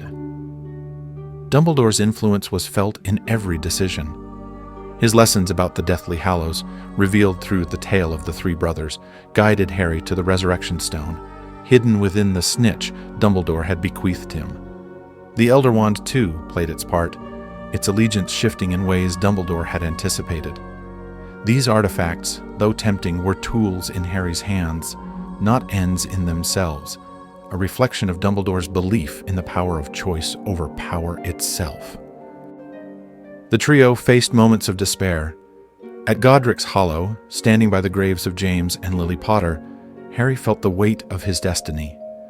In the Forest of Dean, cold and hungry, they grappled with uncertainty. But Dumbledore's words, spoken in person or echoing through the pensieve, kept them grounded. "Help will always be given at Hogwarts to those who ask for it," he had said, and that promise held true as allies like Aberforth Dumbledore and the Order lent aid. The hunt reached its climax at Hogwarts, where the final Horcruxes awaited. Ravenclaw's diadem, hidden in the Room of Requirement, was destroyed amidst a fiery battle with Death Eaters. Nagini, Voldemort's snake, remained, her fate tied to the war's end. Through it all, Harry carried the knowledge Dumbledore had entrusted to him, that he himself was a Horcrux, a secret revealed in the quiet of the headmaster's office. It is an for us. The Horcrux hunt was a journey of endurance and discovery, a testament to Dumbledore's meticulous planning. He had known the cost, both to himself and to those he loved, yet he had faith that they would rise to the challenge. As Harry stood on the brink of the final battle, Dumbledore's legacy was a beacon, guiding him toward the light. The Battle of Hogwarts. On May 2nd, 1998, the grounds of Hogwarts became the stage for the defining moment of the Second Wizarding War. The Battle of Hogwarts was a clash of ideals, a fight for the soul of the wizarding world, and a culmination of all that Dumbledore had worked for. Though he was no longer there in body, his spirit infused every spell cast, every stand taken. The battle began as Voldemort and his Death Eaters descended upon the castle, demanding Harry's surrender. The Order of the Phoenix, Dumbledore's army, and the Hogwarts staff rallied to defend their home. Minerva McGonagall led with fierce determination, her voice ringing out as she animated statues and suits of armor to join the fight. The castle's ancient magic, strengthened by Dumbledore's years of care, rose to meet the threat. Students, some barely old enough to wield a wand, stood shoulder to shoulder with their teachers. Neville Longbottom, wielding the sword of Gryffindor, felled Nagini, destroying the final Horcrux. Fred Weasley, Remus Lupin, and Tonks fought bravely, their losses a heavy price for freedom. The Great Hall became a refuge for the wounded, its tables bearing the weight of sacrifice. Harry, guided by Dumbledore's memory, faced his own path. In the Forbidden Forest, he used the Resurrection Stone to summon his parents, Sirius and Lupin, their presence a comfort as he walked to meet Voldemort. Believing he must die to end the Horcrux within him, Harry faced the killing curse, only to awaken in a liminal space, a vision of King's Cross Station, where Dumbledore awaited. There, in that ethereal place, Dumbledore's voice was soft and warm, his eyes twinkling with pride. He explained the truth of Harry's survival, tied to Voldemort's use of his blood and the choice that lay before him. "You've done beautifully," Dumbledore said, his words a balm to Harry's weary soul. It was a moment of peace, a final gift from the man who had shaped his life. Returning to the battle, Harry confronted Voldemort in the Great Hall. The Elder Wand, its allegiance won by Draco, and then Harry, refused its master, and Voldemort's curse rebounded, ending his reign. The hall erupted in weary cheers, the dawn breaking over a world reborn. The Battle of Hogwarts was Dumbledore's victory as much as anyone's. His plans, his trust in Harry, his faith in Snape, his preparation of the Order, had borne fruit. The castle, scarred but standing, was a testament to his vision of a world where love and courage triumphed over hate. Rebuilding and remembering. In the aftermath of the battle, the wizarding world began to heal. Hogwarts was rebuilt, its stones reset with care by hands that had fought to protect it. Minerva McGonagall took on the permanent role of headmistress, guiding the school with a blend of sternness and warmth that echoed Dumbledore's legacy. The Great Hall, once a scene of grief, filled again with laughter and learning. Harry, Ron, and Hermione emerged as heroes, though they sought no glory. Harry chose a quiet life, eventually joining the Auror Office to safeguard the peace Dumbledore had died for. Hermione worked to reform the Ministry, her intellect a force for justice. Ron, with his humor and heart, grounded them both, a reminder of the simple joys Dumbledore had cherished. The wizarding community honored Dumbledore in countless ways. His portrait hung in the headmaster's office, its occupant offering cryptic yet wise counsel to those who sought it. Books were written about his life, from his triumphs over Grindelwald to his quiet moments with students. His love of sherbet lemons became a fond anecdote, a touch of whimsy in a world that had seen too much darkness. Memorials dotted the landscape, plaques at Hogwarts, a statue in Hogsmeade, a quiet grove near the lake where his tomb stood. Wizards and witches visited these places, leaving flowers or simply pausing to reflect. His name became a blessing, a whisper of hope in troubled times. The lessons Dumbledore taught endured. His belief in second chances shaped policies at the Ministry and attitudes at Hogwarts.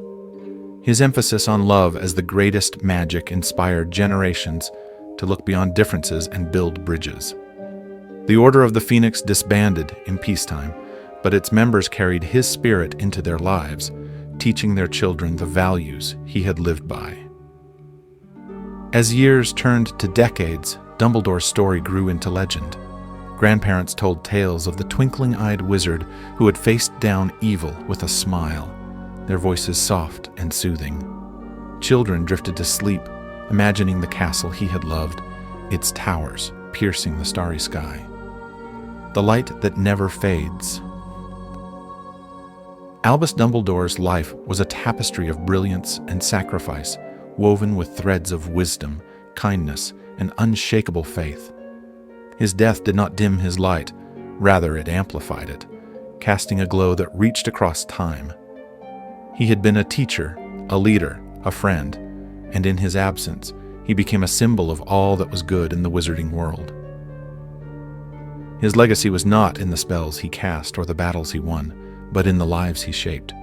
Harry Potter, who carried Dumbledore's trust to victory, lived a life of quiet strength. Severus Snape, redeemed through his silent loyalty, found peace in the truth that emerged after the war. Countless students, from Neville to Luna Lovegood, bore the mark of his encouragement, their courage a reflection of his belief in them.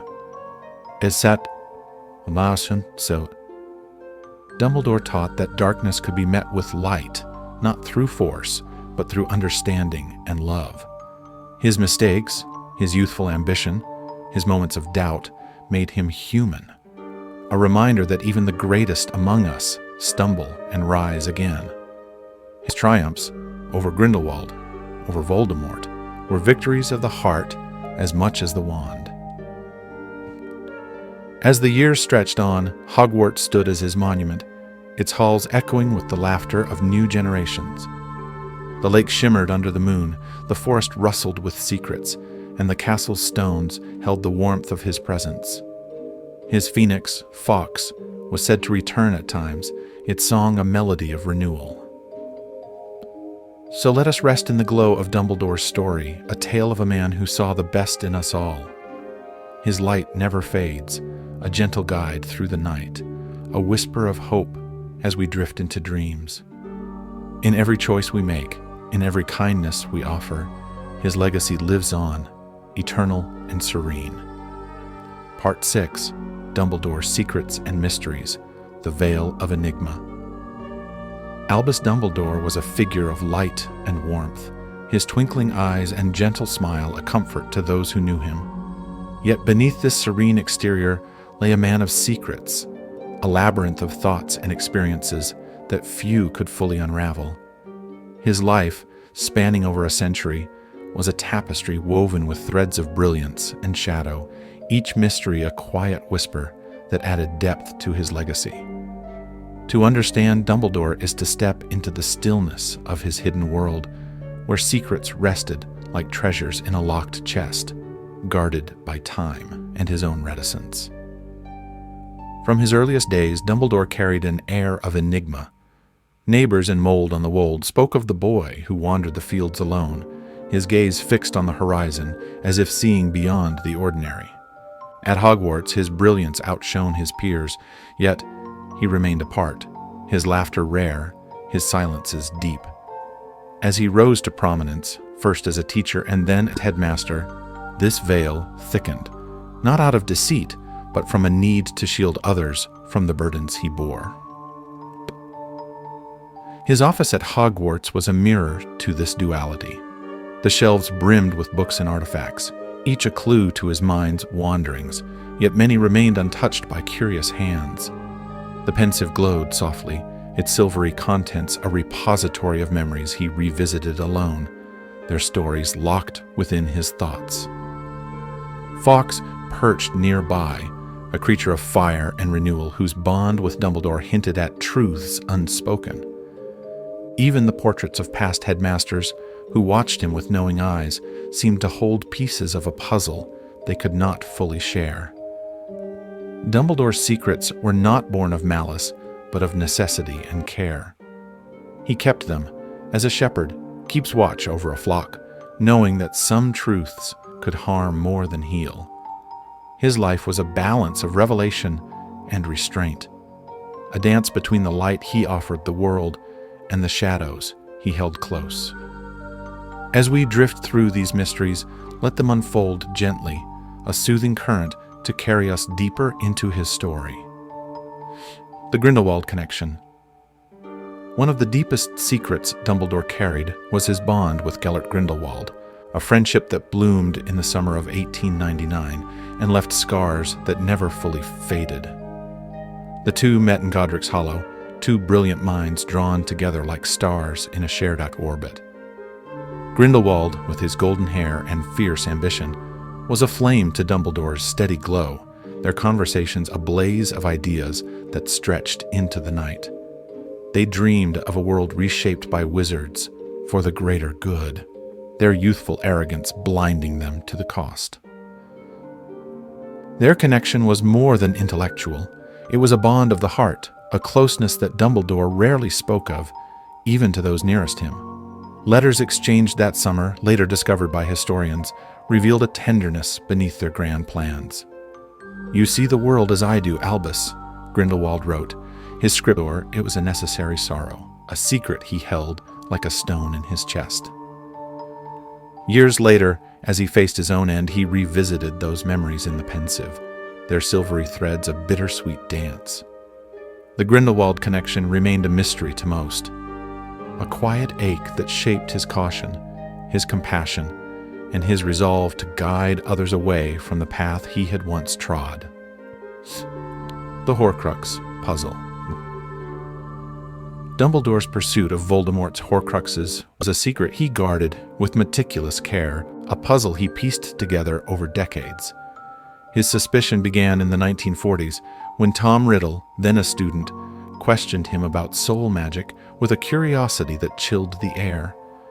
Dumbledore sensed a darkness beneath the boy's charm, a hunger for immortality that echoed Grindelwald's own.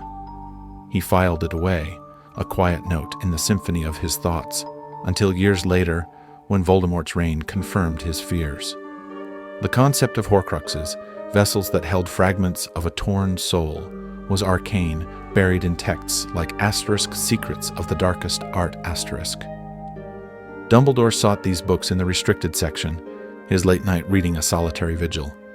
He traced Voldemort's past, his murders, his obsessions, connecting them to objects of significance: the diary, the ring, the locket, the cup, the diadem, and Nagini. Each discovery was a thread in a web he wove alone, his mind a labyrinth of clues and conjecture. He kept this knowledge close, sharing it only with Harry in his final years. The cave where the locket lay hidden was a secret he tested himself, its potion a fire in his veins, its cost a measure of his sacrifice. He suspected Harry's own connection to Voldemort's soul, a Horcrux forged by accident, but withheld the full truth, fearing it would break the boy before he was ready.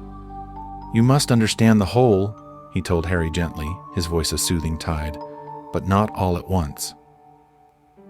The Horcrux puzzle was a burden he carried silently, its weight a shadow on his later years. He explored it in the quiet of his office, the pensive glowing with memories of Riddle's orphanage, his family's ruin, his time at Hogwarts. He pieced it together with a patience born of necessity, his secrecy a shield for those he sought to protect. When he died, the puzzle was nearly complete, passed to Harry like a torch in the dark, a mystery solved through trust and time. The Deathly Hallows. The Deathly Hallows were a secret that threaded through Dumbledore's life, a trio of artifacts that held both power and peril. His fascination began with Grindelwald, their youthful quest a dream of mastery over death. The Elder Wand, the Resurrection Stone, and the Cloak of Invisibility haunted his thoughts, their legend a whisper from childhood tales told by Bathilda Bagshot's hearth. The Elder Wand came to him after Grindelwald's defeat, its hum a constant presence in his hand. He wielded it with restraint, its power a tool rather than a crown, yet he kept its true nature hidden, fearing the chaos it could unleash. Wizards sought it, their greed a shadow. He deflected with misdirection, claiming it was merely a fine wand of elderwood. In truth, he pondered its lineage, its path from death's hand through countless duels, its weight a reminder of his own fallibility. The Resurrection Stone slipped into his grasp in 1996, embedded in Marvolo Gaunt's ring. A Horcrux he destroyed at great cost. Its lure was personal, a chance to see Ariana, his parents, lost to time. In a moment of weakness, he slipped it on, the curse it bore blackening his hand, a secret penance he bore with quiet grace. He entrusted it to Harry via the snitch, its message, "I open at the close," a riddle only the boy could solve, a gift wrapped in mystery. The Cloak of Invisibility, the third Hallow, had been James Potter's, passed to Harry as a birthright. Dumbledore recognized its gentle magic, its weave unlike any charm he knew, and returned it to Harry in his first year with a note of cryptic warmth. He saw its role in the prophecy, its protection a subtle thread in the tapestry of fate, yet he never claimed it for himself, honoring its legacy. The Hallows were a secret he wrestled with, their allure a test of his resolve. He shared their tale with Harry, his voice soft as he recounted the three brothers, a story that masked his own longing. They shaped his life, his ambition, his regrets, his final plans, yet remained a mystery to the world, a quiet chord in the symphony of his existence. The man behind the myth. Dumbledore's personal secrets painted a portrait of the man beneath the legend. He was a lover of simple joys, sherbet lemons, knitting patterns, chamber music, quirks that belied his grandeur. His office held a collection of socks, a whimsical nod to a childhood wish, their colors a splash of brightness in his somber world. He hummed tunes from his youth, his voice a low murmur that soothed Fawkes to sleep, a private ritual few witnessed. His sexuality, a quiet truth hinted at in his bond with Grindelwald, was a secret he never voiced, not out of shame, but from a life lived for others rather than himself. Love for him was a force greater than romance, a thread that bound him to students, friends, the world he sought to mend. He kept his heart's depths hidden, a mystery that softened his edges, making him more human than myth. Guilt was his constant companion, a secret burden from Ariana's death, Grindelwald's fall, the lives lost under his watch. He carried it in silence, his laughter a shield, his kindness a penance. Late nights found him gazing at the stars, questioning his choices, seeking peace in their vastness. "We must try to do better," he murmured once to McGonagall, his voice a whisper of regret and hope. Dumbledore's fears were another layer, fear of power, of repeating his youthful mistakes, of failing those who depended on him. He confided these to no one, their weight a shadow he bore alone. Yet they drove his compassion, his insistence on second chances, his belief that even the darkest soul could find light. The man behind the myth was a mosaic of secrets, some grand, some small, each a piece of a soul that sought redemption through service. He was a mystery not because he hid, but because he gave so much while keeping so little for himself. A quiet enigma wrapped in warmth. The legacy of the unknown. Dumbledore's secrets and mysteries left a legacy as enduring as his triumphs. After his death, whispers of his hidden life grew. Historians like Rita Skeeter pried into his past, her quill dripping with half-truths, while others defended his silence as a mark of his nobility. His portrait in the headmaster's office offered cryptic smiles, its occupant guarding the truths it knew, a sentinel of his legacy.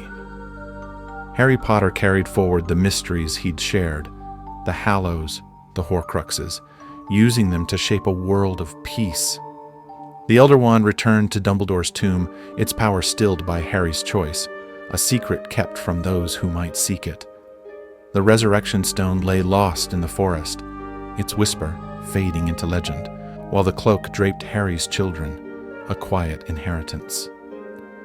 Hogwarts held his mysteries in its stones, the room of requirement, the pensieve, the echoes of his voice in the corridors.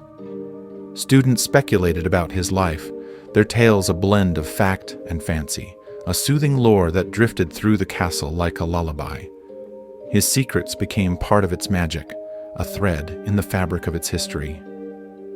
The wizarding world remembered him as a giant, yet the unknowns made him relatable, a man who loved, erred, and persevered. His mysteries were a gift, a reminder that even the greatest among us are shaped by shadows we may never see. As we rest in his story, these secrets linger, a gentle breeze through the night, carrying us toward dreams where his light shines eternal. Part 7. Dumbledore's Relationships and Bonds, a Family Fractured. Albus Dumbledore's earliest bonds were forged within the walls of his family's modest home, a tapestry of love and loss that shaped the man he would become. Born in 1881 to Percival and Kendra Dumbledore, he entered a world of quiet warmth in Mold on the Wold, where the scent of fresh bread mingled with the faint hum of magic.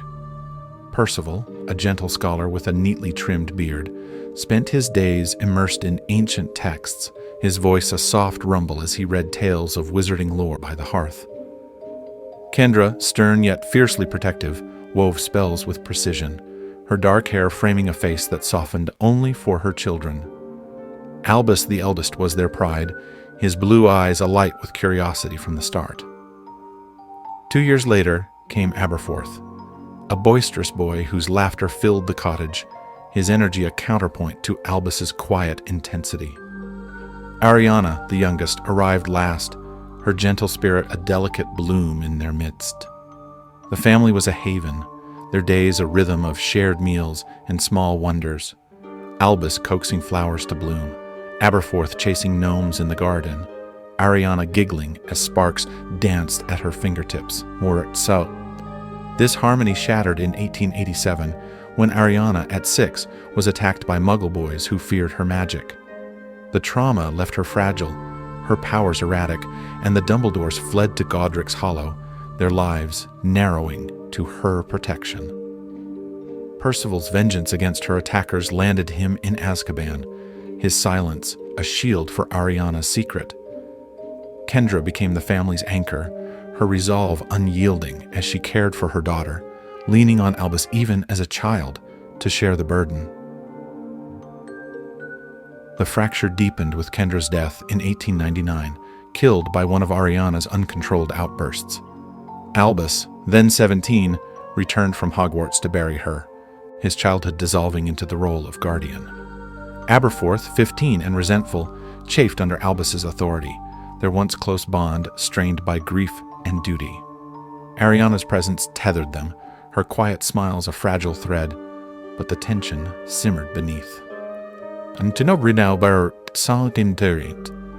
The final blow came that summer, when Gellert Grindelwald's arrival sparked a clash that ended in Ariana's death. Aberforth blamed Albus, his fists flying in a storm of rage, their brotherhood breaking with her fall. At her funeral, Aberforth's punch shattered Albus's nose, a physical mark of their rift. They parted, Aberforth retreating to his own life, Albus carrying the guilt like a stone. Years later, a tentative truce formed. They nodded at order meetings, shared a quiet drink after the war, but the warmth of their youth never fully returned. Dumbledore's family was a bond of love torn by tragedy, a foundation that taught him the cost of care and the weight of responsibility. Though fractured, it lingered in his heart, a quiet ache that shaped his compassion for others. The flame of friendship. In the summer of 1899, Gellert Grindelwald entered Dumbledore's life like a comet, igniting a friendship that burned bright and brief. They met in Godric's Hollow, two prodigies drawn by Bathilda Bagshot's introduction, Albus, a grieving scholar, and Gellert, a daring exile from Durmstrang. Their minds met in a blaze of ideas, nights spent by candlelight debating magic's potential, their laughter echoing through the cottage. Grindelwald's charisma was a flame to Dumbledore's steady glow, his golden hair and fierce eyes a contrast to Albus's auburn calm. They dreamed of a wizarding utopia, the deathly hallows the quest, their bond a mix of intellect and something deeper, an unspoken affection that colored their letters with warmth. "We are the architects of tomorrow," Gellert wrote, and Albus replied, "Together, we might mend the world." This friendship was a crucible, forging Dumbledore's ambition and testing his heart. It ended in chaos with Ariana's death, Grindelwald fleeing, their bond severed by betrayal and loss. Yet, it lingered, a secret flame that fueled his reluctance to face Gellert until 1945, when duty forced their duel. The victory was hollow, the Elder Wand a reminder of a friend lost to darkness. In his final years, Dumbledore revisited their memories, a quiet mourning for what might have been. Another friendship, gentler and enduring, was with Elphias Doge, met at Hogwarts in 1892. Elphias, pockmarked from dragonpox, yet kind, became Albus's shadow, their bond a steady current through school and beyond. They planned a grand tour, a dream deferred by Ariana's death, but Elphias remained loyal, his quiet presence a comfort in later years. At Dumbledore's funeral, Elphias's eulogy was a testament to a friendship that weathered time, a bond of trust unbroken by fame or sorrow. These friendships, fiery and calm, were threads in Dumbledore's life, illuminating his capacity for connection and the pain of its loss. They shaped his warmth, his caution, his belief in the power of companionship. Allies in the fight. Dumbledore's life was rich with allies, bonds forged in the crucible of war and shared purpose. The Order of the Phoenix, founded in 1970, was a constellation of such ties, each member a light in his orbit. Minerva McGonagall stood foremost, her sharp wit and fierce loyalty a rock he leaned on. She joined as a teacher in 1956, her respect for Dumbledore growing into a partnership that spanned decades. In the Order, she fought with precision, her voice a clarion call, her trust in him a steady anchor through the darkest nights. Alastor Mad-Eye Moody was another, his grizzled exterior hiding a heart fierce with justice. Their bond began in the 1950s, Moody an Auror, Dumbledore a confidant, their strategies a dance of vigilance and foresight. In the Order, Moody's growl rallied the weary, his faith in Dumbledore unshaken even as he fell in 1997, a loss that dimmed Albus's eyes. The Weasley family wove a tapestry of warmth into his life. Arthur and Molly, with their brood of red-haired children, offered a home where Dumbledore found respite. Arthur's curiosity matched his own, their talks over tea a gentle reprieve, while Molly's fierce love reminded him of Kendra. Their sons, Bill, Charlie, Percy, Fred, George, Ron, carried his lessons, their courage a reflection of his guidance. Hagrid, the half-giant groundskeeper, was a bond of pure trust. Dumbledore welcomed him in 1943 after his expulsion, seeing the heart beneath the bumbling exterior. Hagrid's loyalty was a mountain, his tears at Dumbledore's death a river of grief. Their quiet moments, sharing tea by Hagrid's hut, the scent of rock cakes in the air, were a balm to both. Severus Snape's alliance was complex, a thread of redemption spun from pain. Their bond began in 1981, Snape's plea for Lily's life forging a pact of protection. Dumbledore offered him a second chance, his faith a lifeline Snape clung to, even as he struck the fatal blow in 1997 under Albus's own command. Their trust was a silent pact, a bond of shadows and sacrifice that shaped the war's end. War. These allies were Dumbledore's strength, a network of hearts united by his vision. They carried his fight, their bonds a quiet symphony of loyalty and love that echoed beyond his years. Students as legacy. Dumbledore's relationships with his students were the heartbeat of his tenure, each a bond that shaped his legacy. As a teacher and headmaster, he saw them not as pupils, but as souls to nurture, their potential a canvas for his care. Lily Evans Potter was a bright thread, her talent blooming under his gaze in the 1970s. He praised her charms, her kindness a mirror of his own, and mourned her loss in 1981, her sacrifice a cornerstone of his plans. James Potter, her husband, was a bond of mischief and growth, his pranks tempered by Dumbledore's gentle guidance into leadership. Assassin. Remus Lupin's bond was one of compassion, forged in the 1960s when Dumbledore welcomed the werewolf to Hogwarts. He ensured Remus's education, his office a refuge where they discussed books and dreams, his trust a shield against prejudice. Sirius Black, wild and loyal, tested Dumbledore's patience, yet earned his affection, their bond a quiet understanding beneath the bravado. Harry Potter was the deepest of these ties, a relationship that spanned his life at Hogwarts.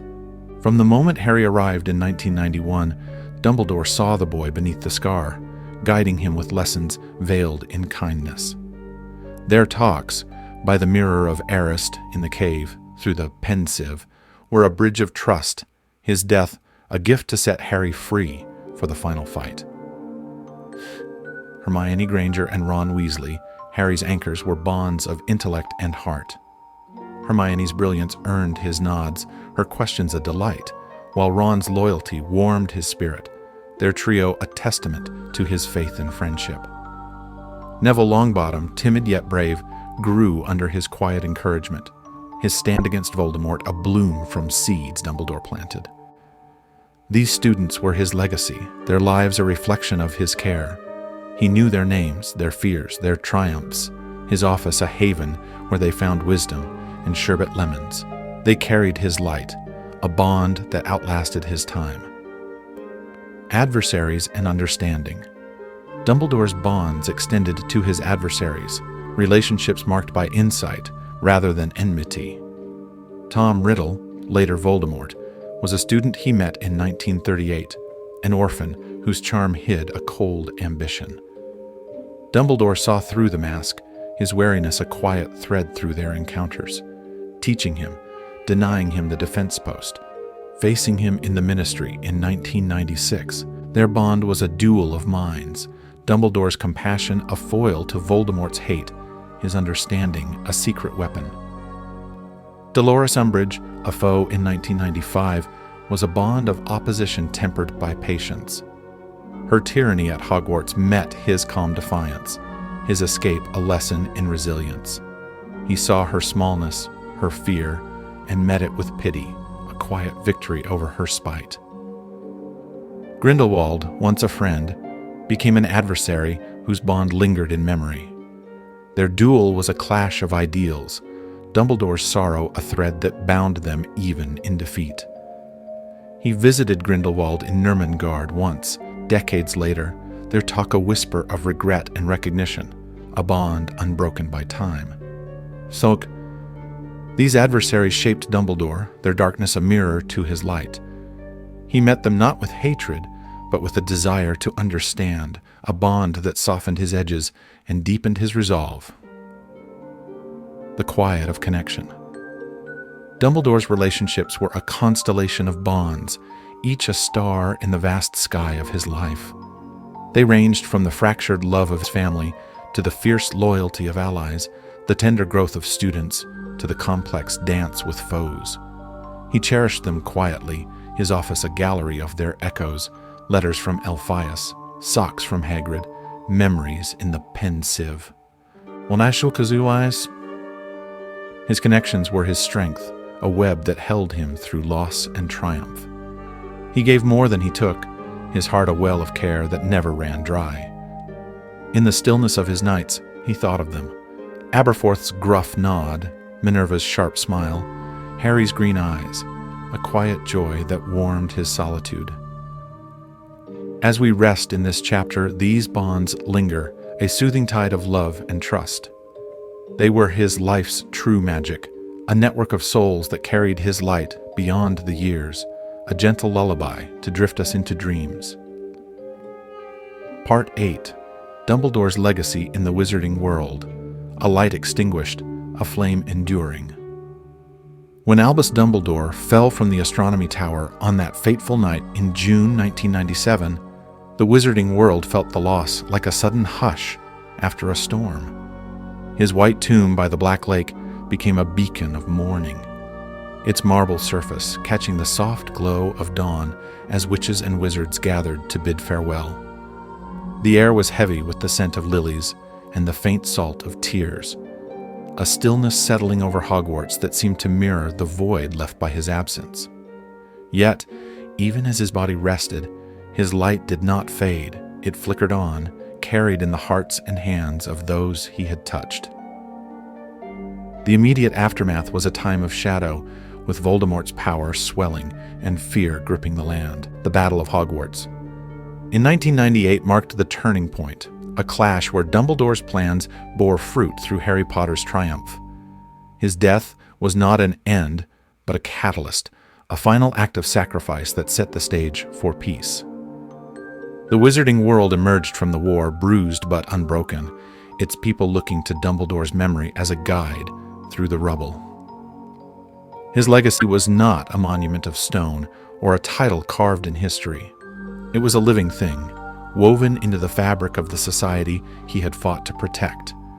It stretched beyond the battles he won, beyond the titles he bore, into the quiet corners where his wisdom took root.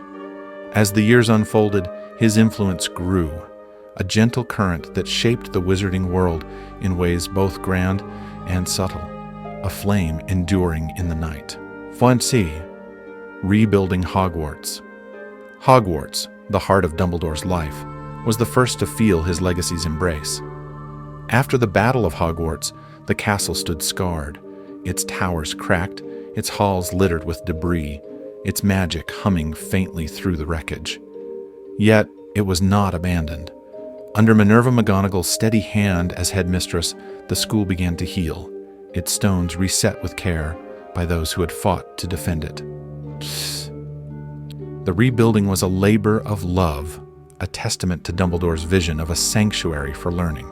Students returned, their robes patched, but their spirits high, joining professors in mending the great hall's shattered windows and repairing the staircases that had crumbled under spell fire. The Room of Requirement, once a refuge for resistance, reshaped itself into a workshop, its walls offering tools and solace. The greenhouses bloomed anew, the scent of fresh earth, a promise of renewal, while the library's shelves were restocked with books salvaged and donated, their pages whispering of resilience. Start. McGonagall carried Dumbledore's torch, her leadership a blend of sternness and warmth that echoed his own. She kept his traditions alive, the welcome feast brimmed with food, the enchanted ceiling mirroring starry skies, her speeches laced with his gentle humor. "Hogwarts stands because of you," she told the students one September, her voice steady, "and because of the man who believed in us all." The castle's rhythm returned, its halls filled with laughter and the soft patter of footsteps, a living monument to his care. Dumbledore's portrait hung in the headmaster's office, its occupant watching with a twinkle in his painted eyes. He offered cryptic counsel to McGonagall and her successors, his voice a soothing echo of the past. The office remained much as he left it, sherbet lemons in a bowl, Fox's perch empty yet warm with memory, the pensive glowing softly. Students whispered of seeing a phoenix's shadow over the lake, a sign that his spirit lingered, a quiet guardian of the school he loved. Hogwarts became a symbol of his legacy, its walls holding the lessons he taught: courage, kindness, the power of unity. It stood taller for his influence, a cradle of hope where generations grew under the shadow of his light. A new era at the Ministry. The Ministry of Magic, long a battleground of bureaucracy and corruption, felt Dumbledore's legacy as it rebuilt after Voldemort's fall. The war had exposed its weaknesses: Fudge's denial, Scrimgeour's rigidity, Thickness's puppetry under the Imperious Curse, and the wizarding community demanded change. Kingsley Shacklebolt rose as minister, his deep voice and calm resolve a balm to a fractured society, his reforms a reflection of Dumbledore's ideals. The rare seat. Kingsley had been an ally in the Order, shaped by Dumbledore's faith in justice and equality. He dismantled the old guard, purging Death Eater sympathizers with a fairness that honored Dumbledore's belief in second chances. The Department of Magical Law Enforcement grew under his watch. Aurors like Harry Potter trained in compassion as well as strength, their wands raised to protect rather than punish. Hermione Granger, a student Dumbledore had nurtured, became a force within the Ministry, her intellect a tool for progress. She championed the rights of magical creatures, house elves, goblins, centaurs, her policies echoing Dumbledore's quiet advocacy for the marginalized. The Statute of Secrecy softened under her influence, bridges built with Muggle governments, a nod to his vision of harmony. "We must do better," she said in a speech, her words a tribute to the man who had taught her to question and care. The Wizengamot, once a nest of privilege, opened its doors wider, its seats filled with voices from diverse corners, half-bloods, Muggle-borns, even a reformed Draco Malfoy. Dumbledore's emphasis on choice over blood shaped this shift, his legacy a whisper in every ruling.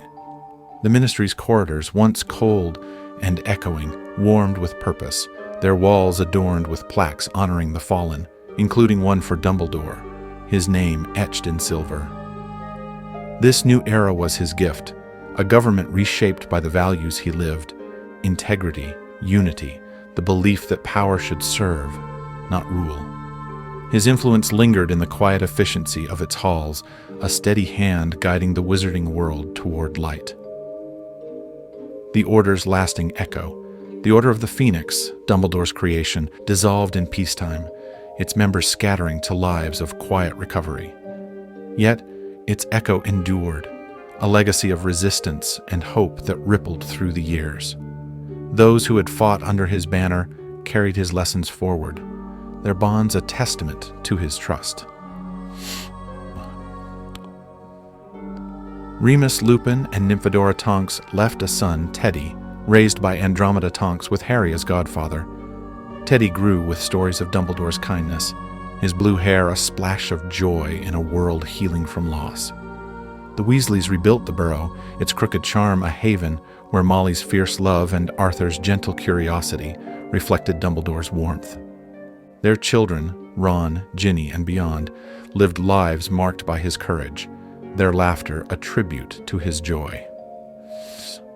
Sirius Black's memory lingered in Harry's heart, his loyalty a thread Dumbledore had woven into the Order's fabric. Neville Longbottom, once a timid boy, became a professor at Hogwarts, his herbology lessons laced with the bravery Dumbledore had seen in him. Each member, from Kingsley to Hagrid, carried a piece of his spirit, their actions a quiet hymn to his leadership. The Order's ideals, protection, sacrifice, unity, seeped into the wizarding ethos. Communities formed watch groups, their wands ready not for war, but for aid, a legacy of vigilance born from Dumbledore's call. His belief in the power of the many over the few shaped a society less divided, more resilient, its people bound by a shared memory of his light. Lessons in everyday life. Dumbledore's legacy was not confined to grand institutions. It lived in the everyday lives of witches and wizards, a gentle influence that touched the mundane with magic. His teachings, shared in classrooms and quiet moments, became proverbs whispered by firesides and etched into daily routines.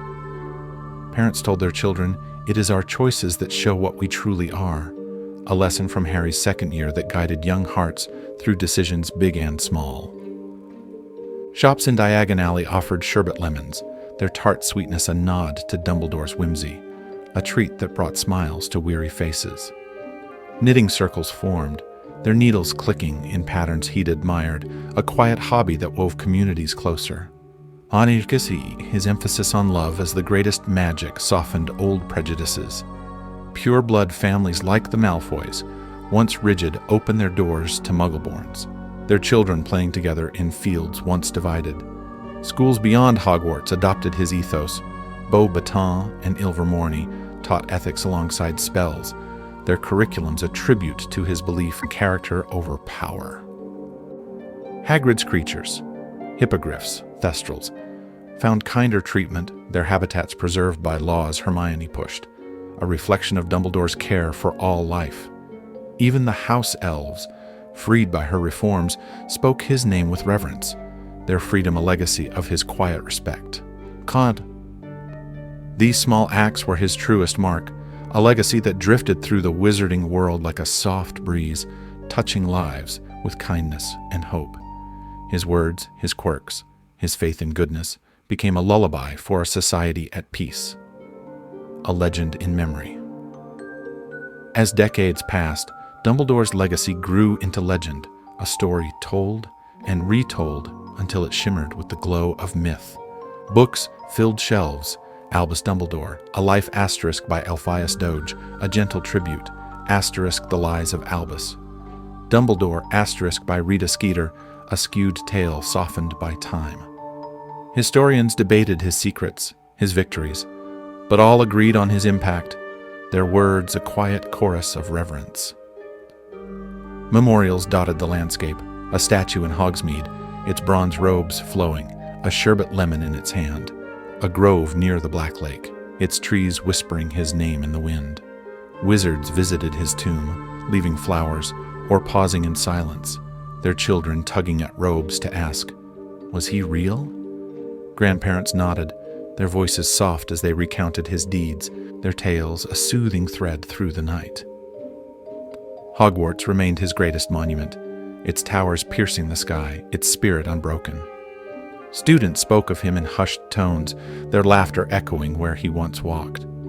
The Forbidden Forest held rumors of a phoenix's cry, a flicker of scarlet against the dark, a sign that his essence lingered. Harry named his son Albus Severus, a quiet honor to the man who had guided him, his green eyes a mirror of that trust.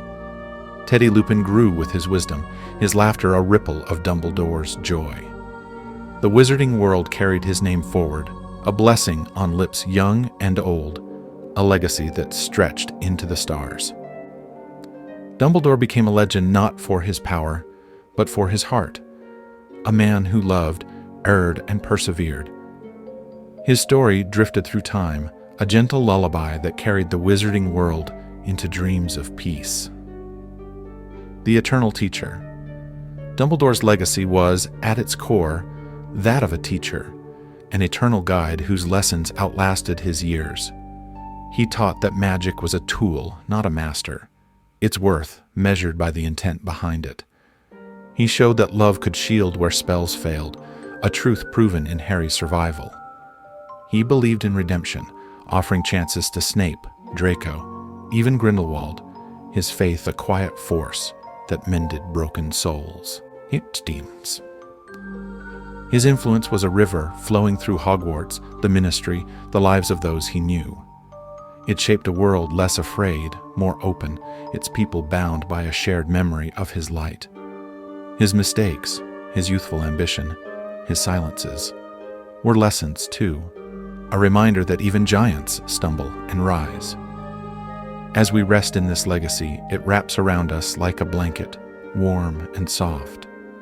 Dumbledore's life was a gift, its echoes a comfort in the night.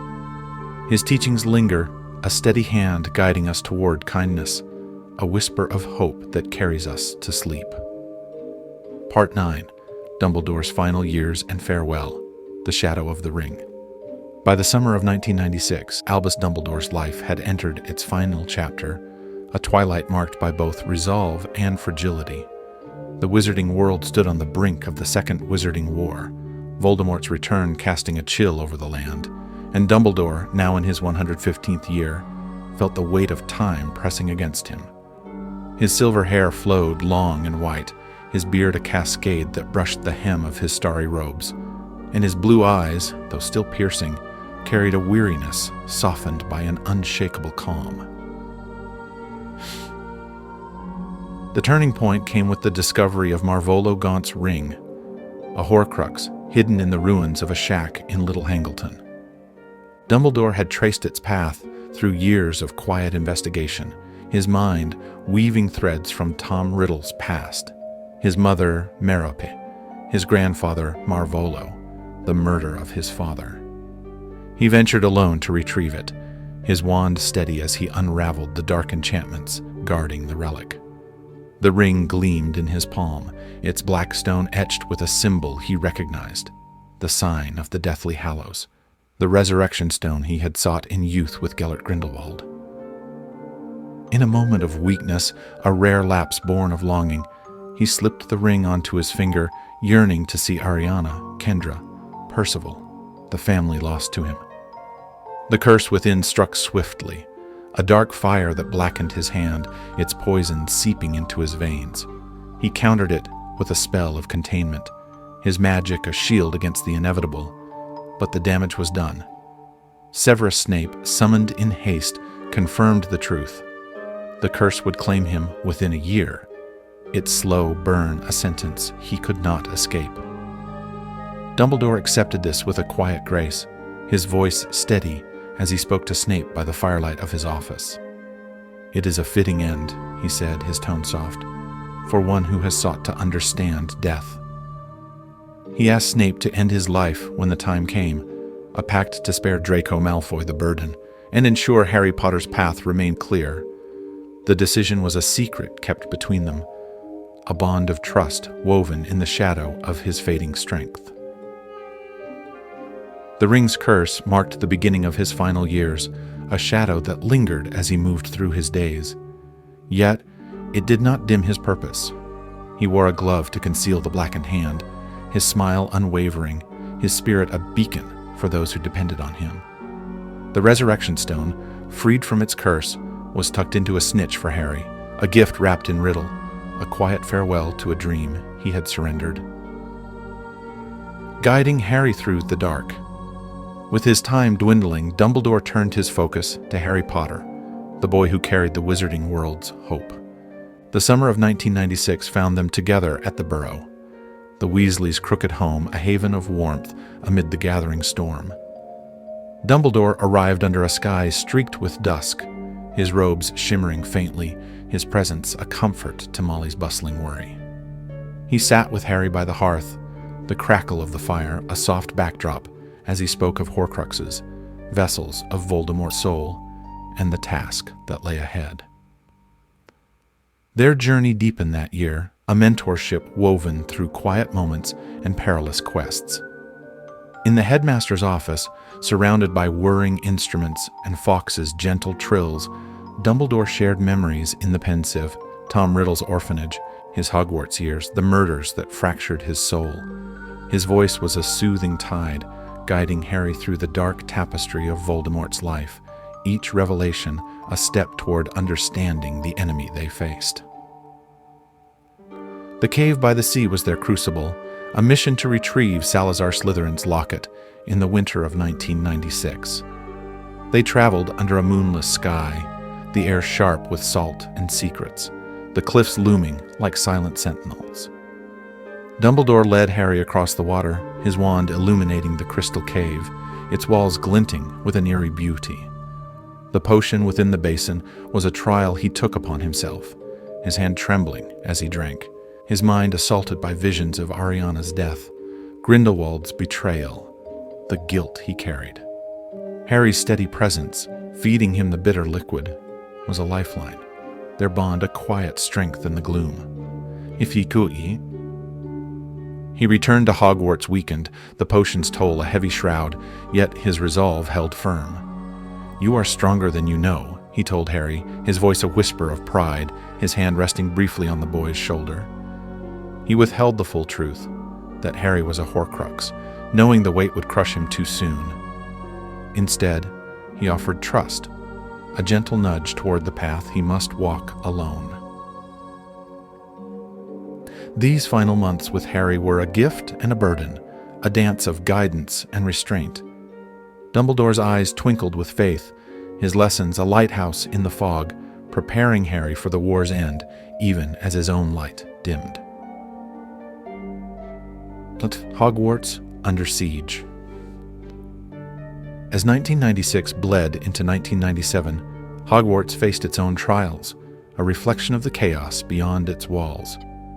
Dumbledore's leadership was tested by forces within and without, his final year as headmaster a tapestry of vigilance and farewell.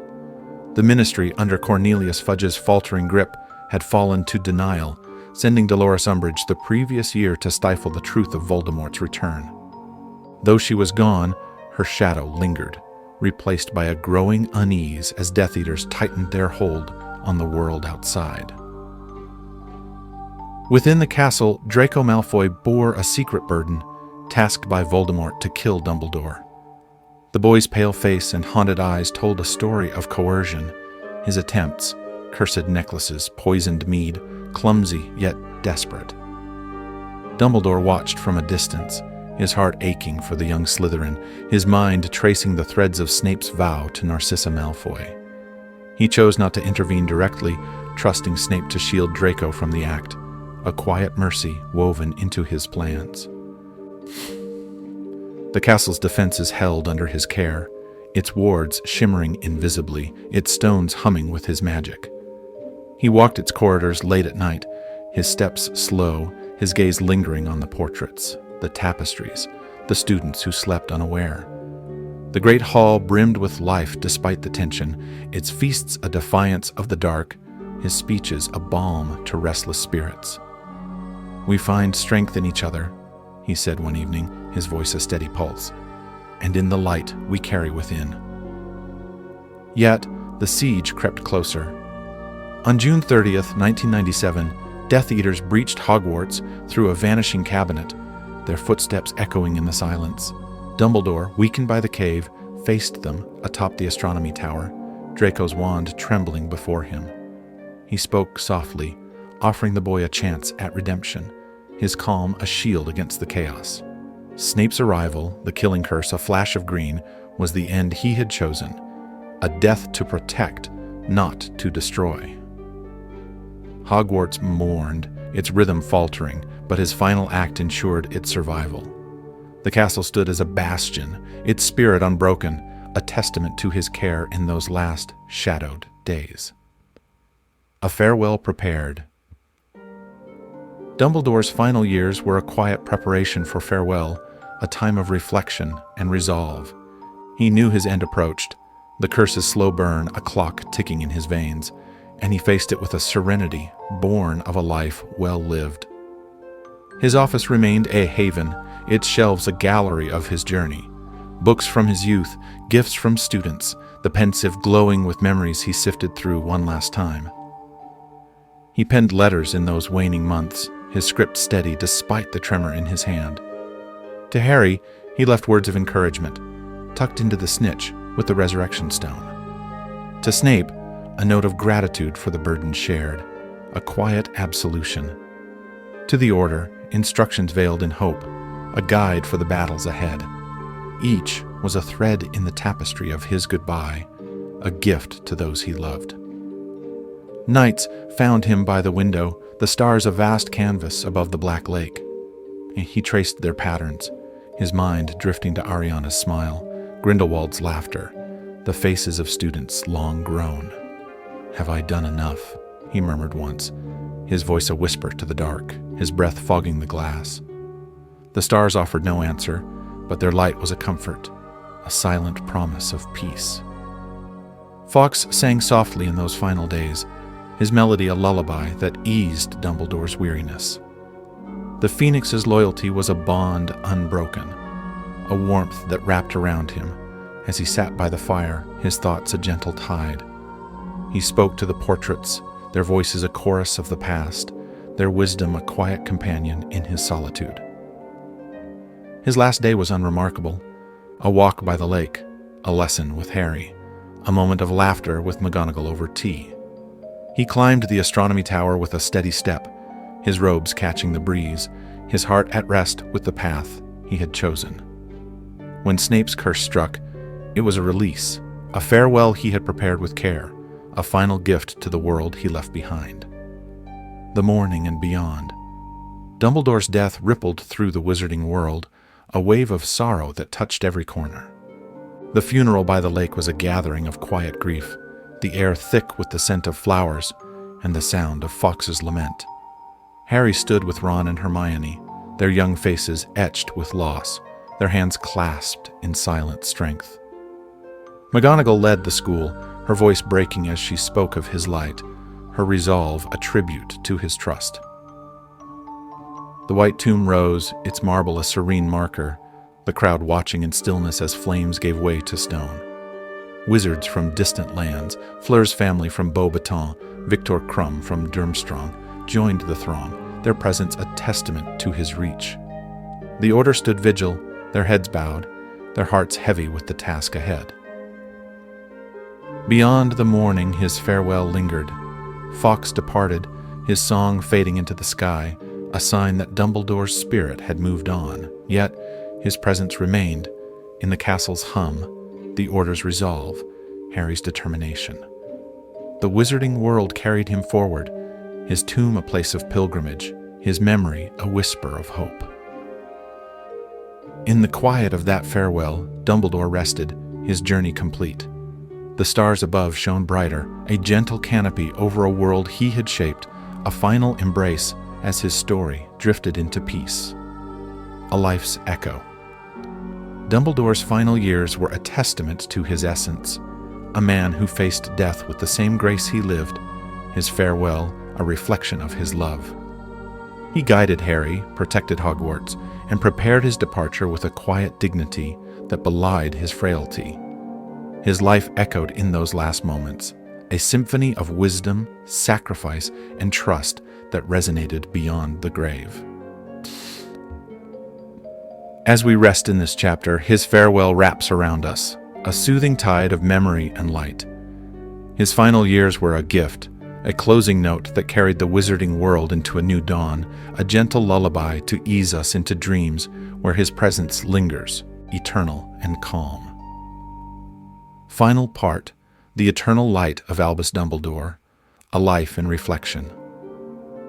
As the wizarding world settled into peace after years of turmoil, the story of Albus Dumbledore found its place in the quiet whispers of history, carried on the breeze that rustled through Hogwarts' ancient trees.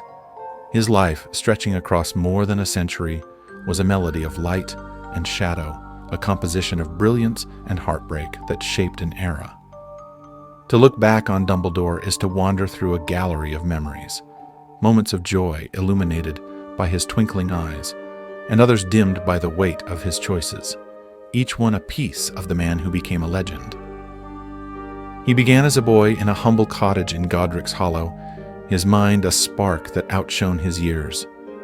His early brilliance drew awe, but it was tempered by the sorrows of his youth. The loss of his sister Ariana, the estrangement from his brother Aberforth, the absence of his father Percival. These early wounds etched lessons into his soul, teaching him the perils of unchecked ambition and the depth of love's cost.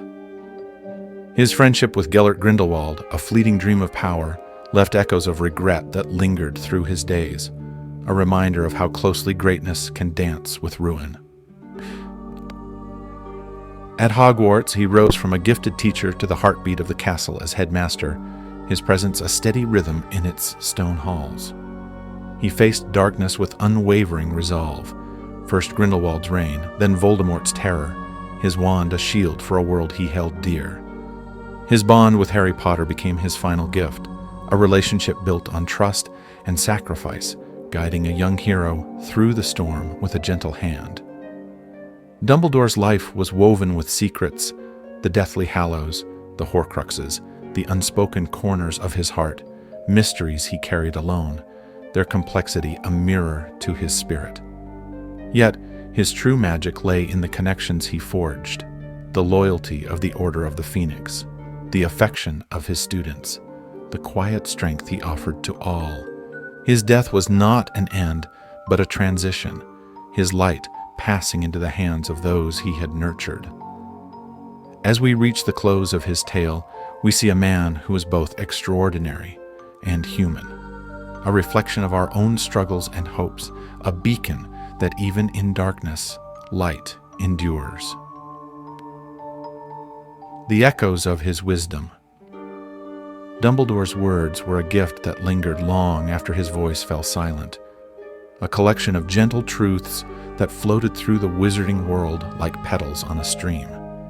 Happiness can be found even in the darkest of times, if one only remembers to turn on the light, he once said, his tone soft against the roar of war. These words became a comfort, a reminder that hope was a flame anyone could nurture, glowing in the hearts of those who had known loss. And he spoke of love as the greatest magic, a belief that wove through his life like a golden thread.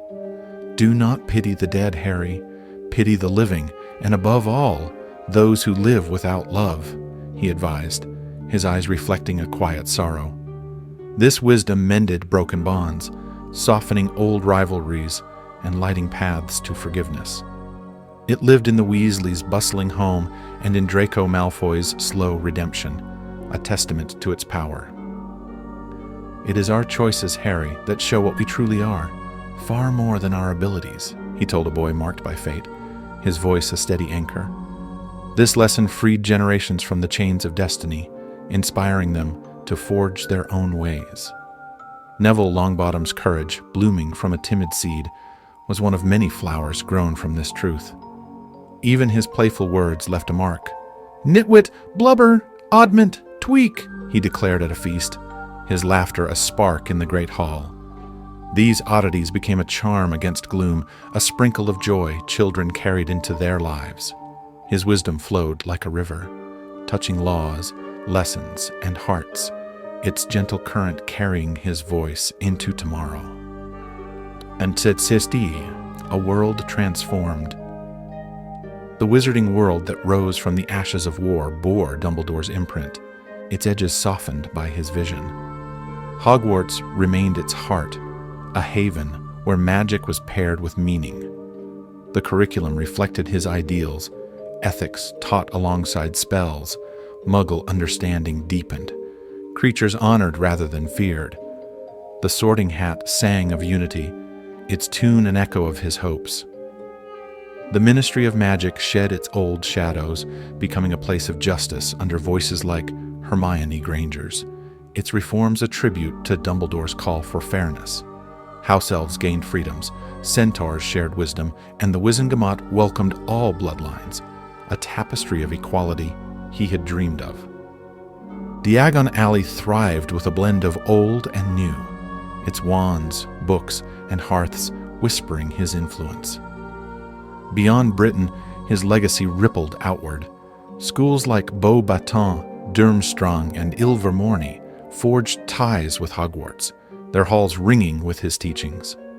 The International Confederation of Wizards met in harmony, their unity a nod to his quiet diplomacy. This world, though not flawless, reached for the light, guided by the memory of his steps, a living monument to his spirit. The man in memory. As time stretched into centuries, Dumbledore's story softened into legend, a tale told by firesides and woven into dreams. He became a figure of wonder, his name a comfort, his image a star in the night. Children fell asleep to stories of the wizard with twinkling eyes, who spoke to phoenixes and believed in everyone, their slumber painted with his warmth. His portrait in the headmaster's office offered gentle advice, its painted voice a soothing echo. A dash of lemon drop, perhaps, he might suggest, his smile a balm. The forbidden forest whispered of phoenix song, a flash of feathers hinting at Fawkes's lingering watch. By the lake, some swore they saw a figure in starry robes at dawn, his laughter a sigh on the wind, tales that kept him near, whether real or wished. Scholars filled libraries with his life, some chasing his mysteries, others praising his deeds. Rita Skeeter's harsh words faded, while Elphias Doge's loving tribute endured. His name became a blessing, his mistakes a lesson in grace. In Godric's Hollow, his childhood home stood as a shrine, its garden a quiet tribute. His tomb by the lake glowed white, flowers blooming endlessly at its feet. A place of peace. Dumbledore lived on as both myth and memory, a light that time could not dim, a friend whose presence never truly left. A final reflection. To know Albus Dumbledore is to see that his truest magic lay not in power, but in the quiet acts of kindness that defined him. He was a teacher who found promise in every soul, a leader who chose mercy over might, a man who offered redemption to the lost. His flaws, his secrets, his youth pride, were shadows that made his light more radiant, proof that even the greatest can rise from their falls. His bond with Harry Potter was the soul of his story, a connection that bore the weight of destiny, yet flourished with care. He guided Harry with a father's heart, their final meeting at King's Cross a goodbye steeped in love. "You wonderful boy, you brave, brave man," he whispered, his pride an eternal gift. Dumbledore's journey taught that power is empty without love, that death is a doorway, that our scars shape us but do not define us. He met his end with peace, his legacy entrusted to those he had lifted. His tale is a lullaby, a soft rhythm that carries us to dreams where his light shines on, steady and true. The Eternal Light. Beneath Hogwarts' starlit sky, the eternal light of Albus Dumbledore glows gently. It dances in the laughter of children, the courage of the bold, the wisdom of the wise. It rustles in the leaves, ripples on the lake, hums in the magic that binds this world. His legacy lives, a breath that moves through time, shaping tomorrows with its quiet strength. As we rest in his story's embrace, let his light settle within us, a spark against the dark, a choice for kindness, a love to share. His life was vast, yet its essence was simple: to live with heart, to seek the good, to leave a warmth behind. Let the stars bear witness, their gleam a reflection of his glow. Let his tale drift us to sleep, a melody of peace wrapped in his enduring spirit. For in the silence of the night, Albus Dumbledore shines on, a teacher, a guide, a friend, his eternal light, a gentle promise, forever bright, forever near. As we rest in his story's embrace, let his light settle within us, a spark against the dark, a choice for kindness, a love to share.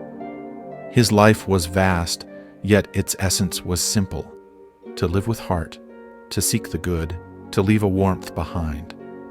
Let the stars bear witness, their gleam a reflection of his glow.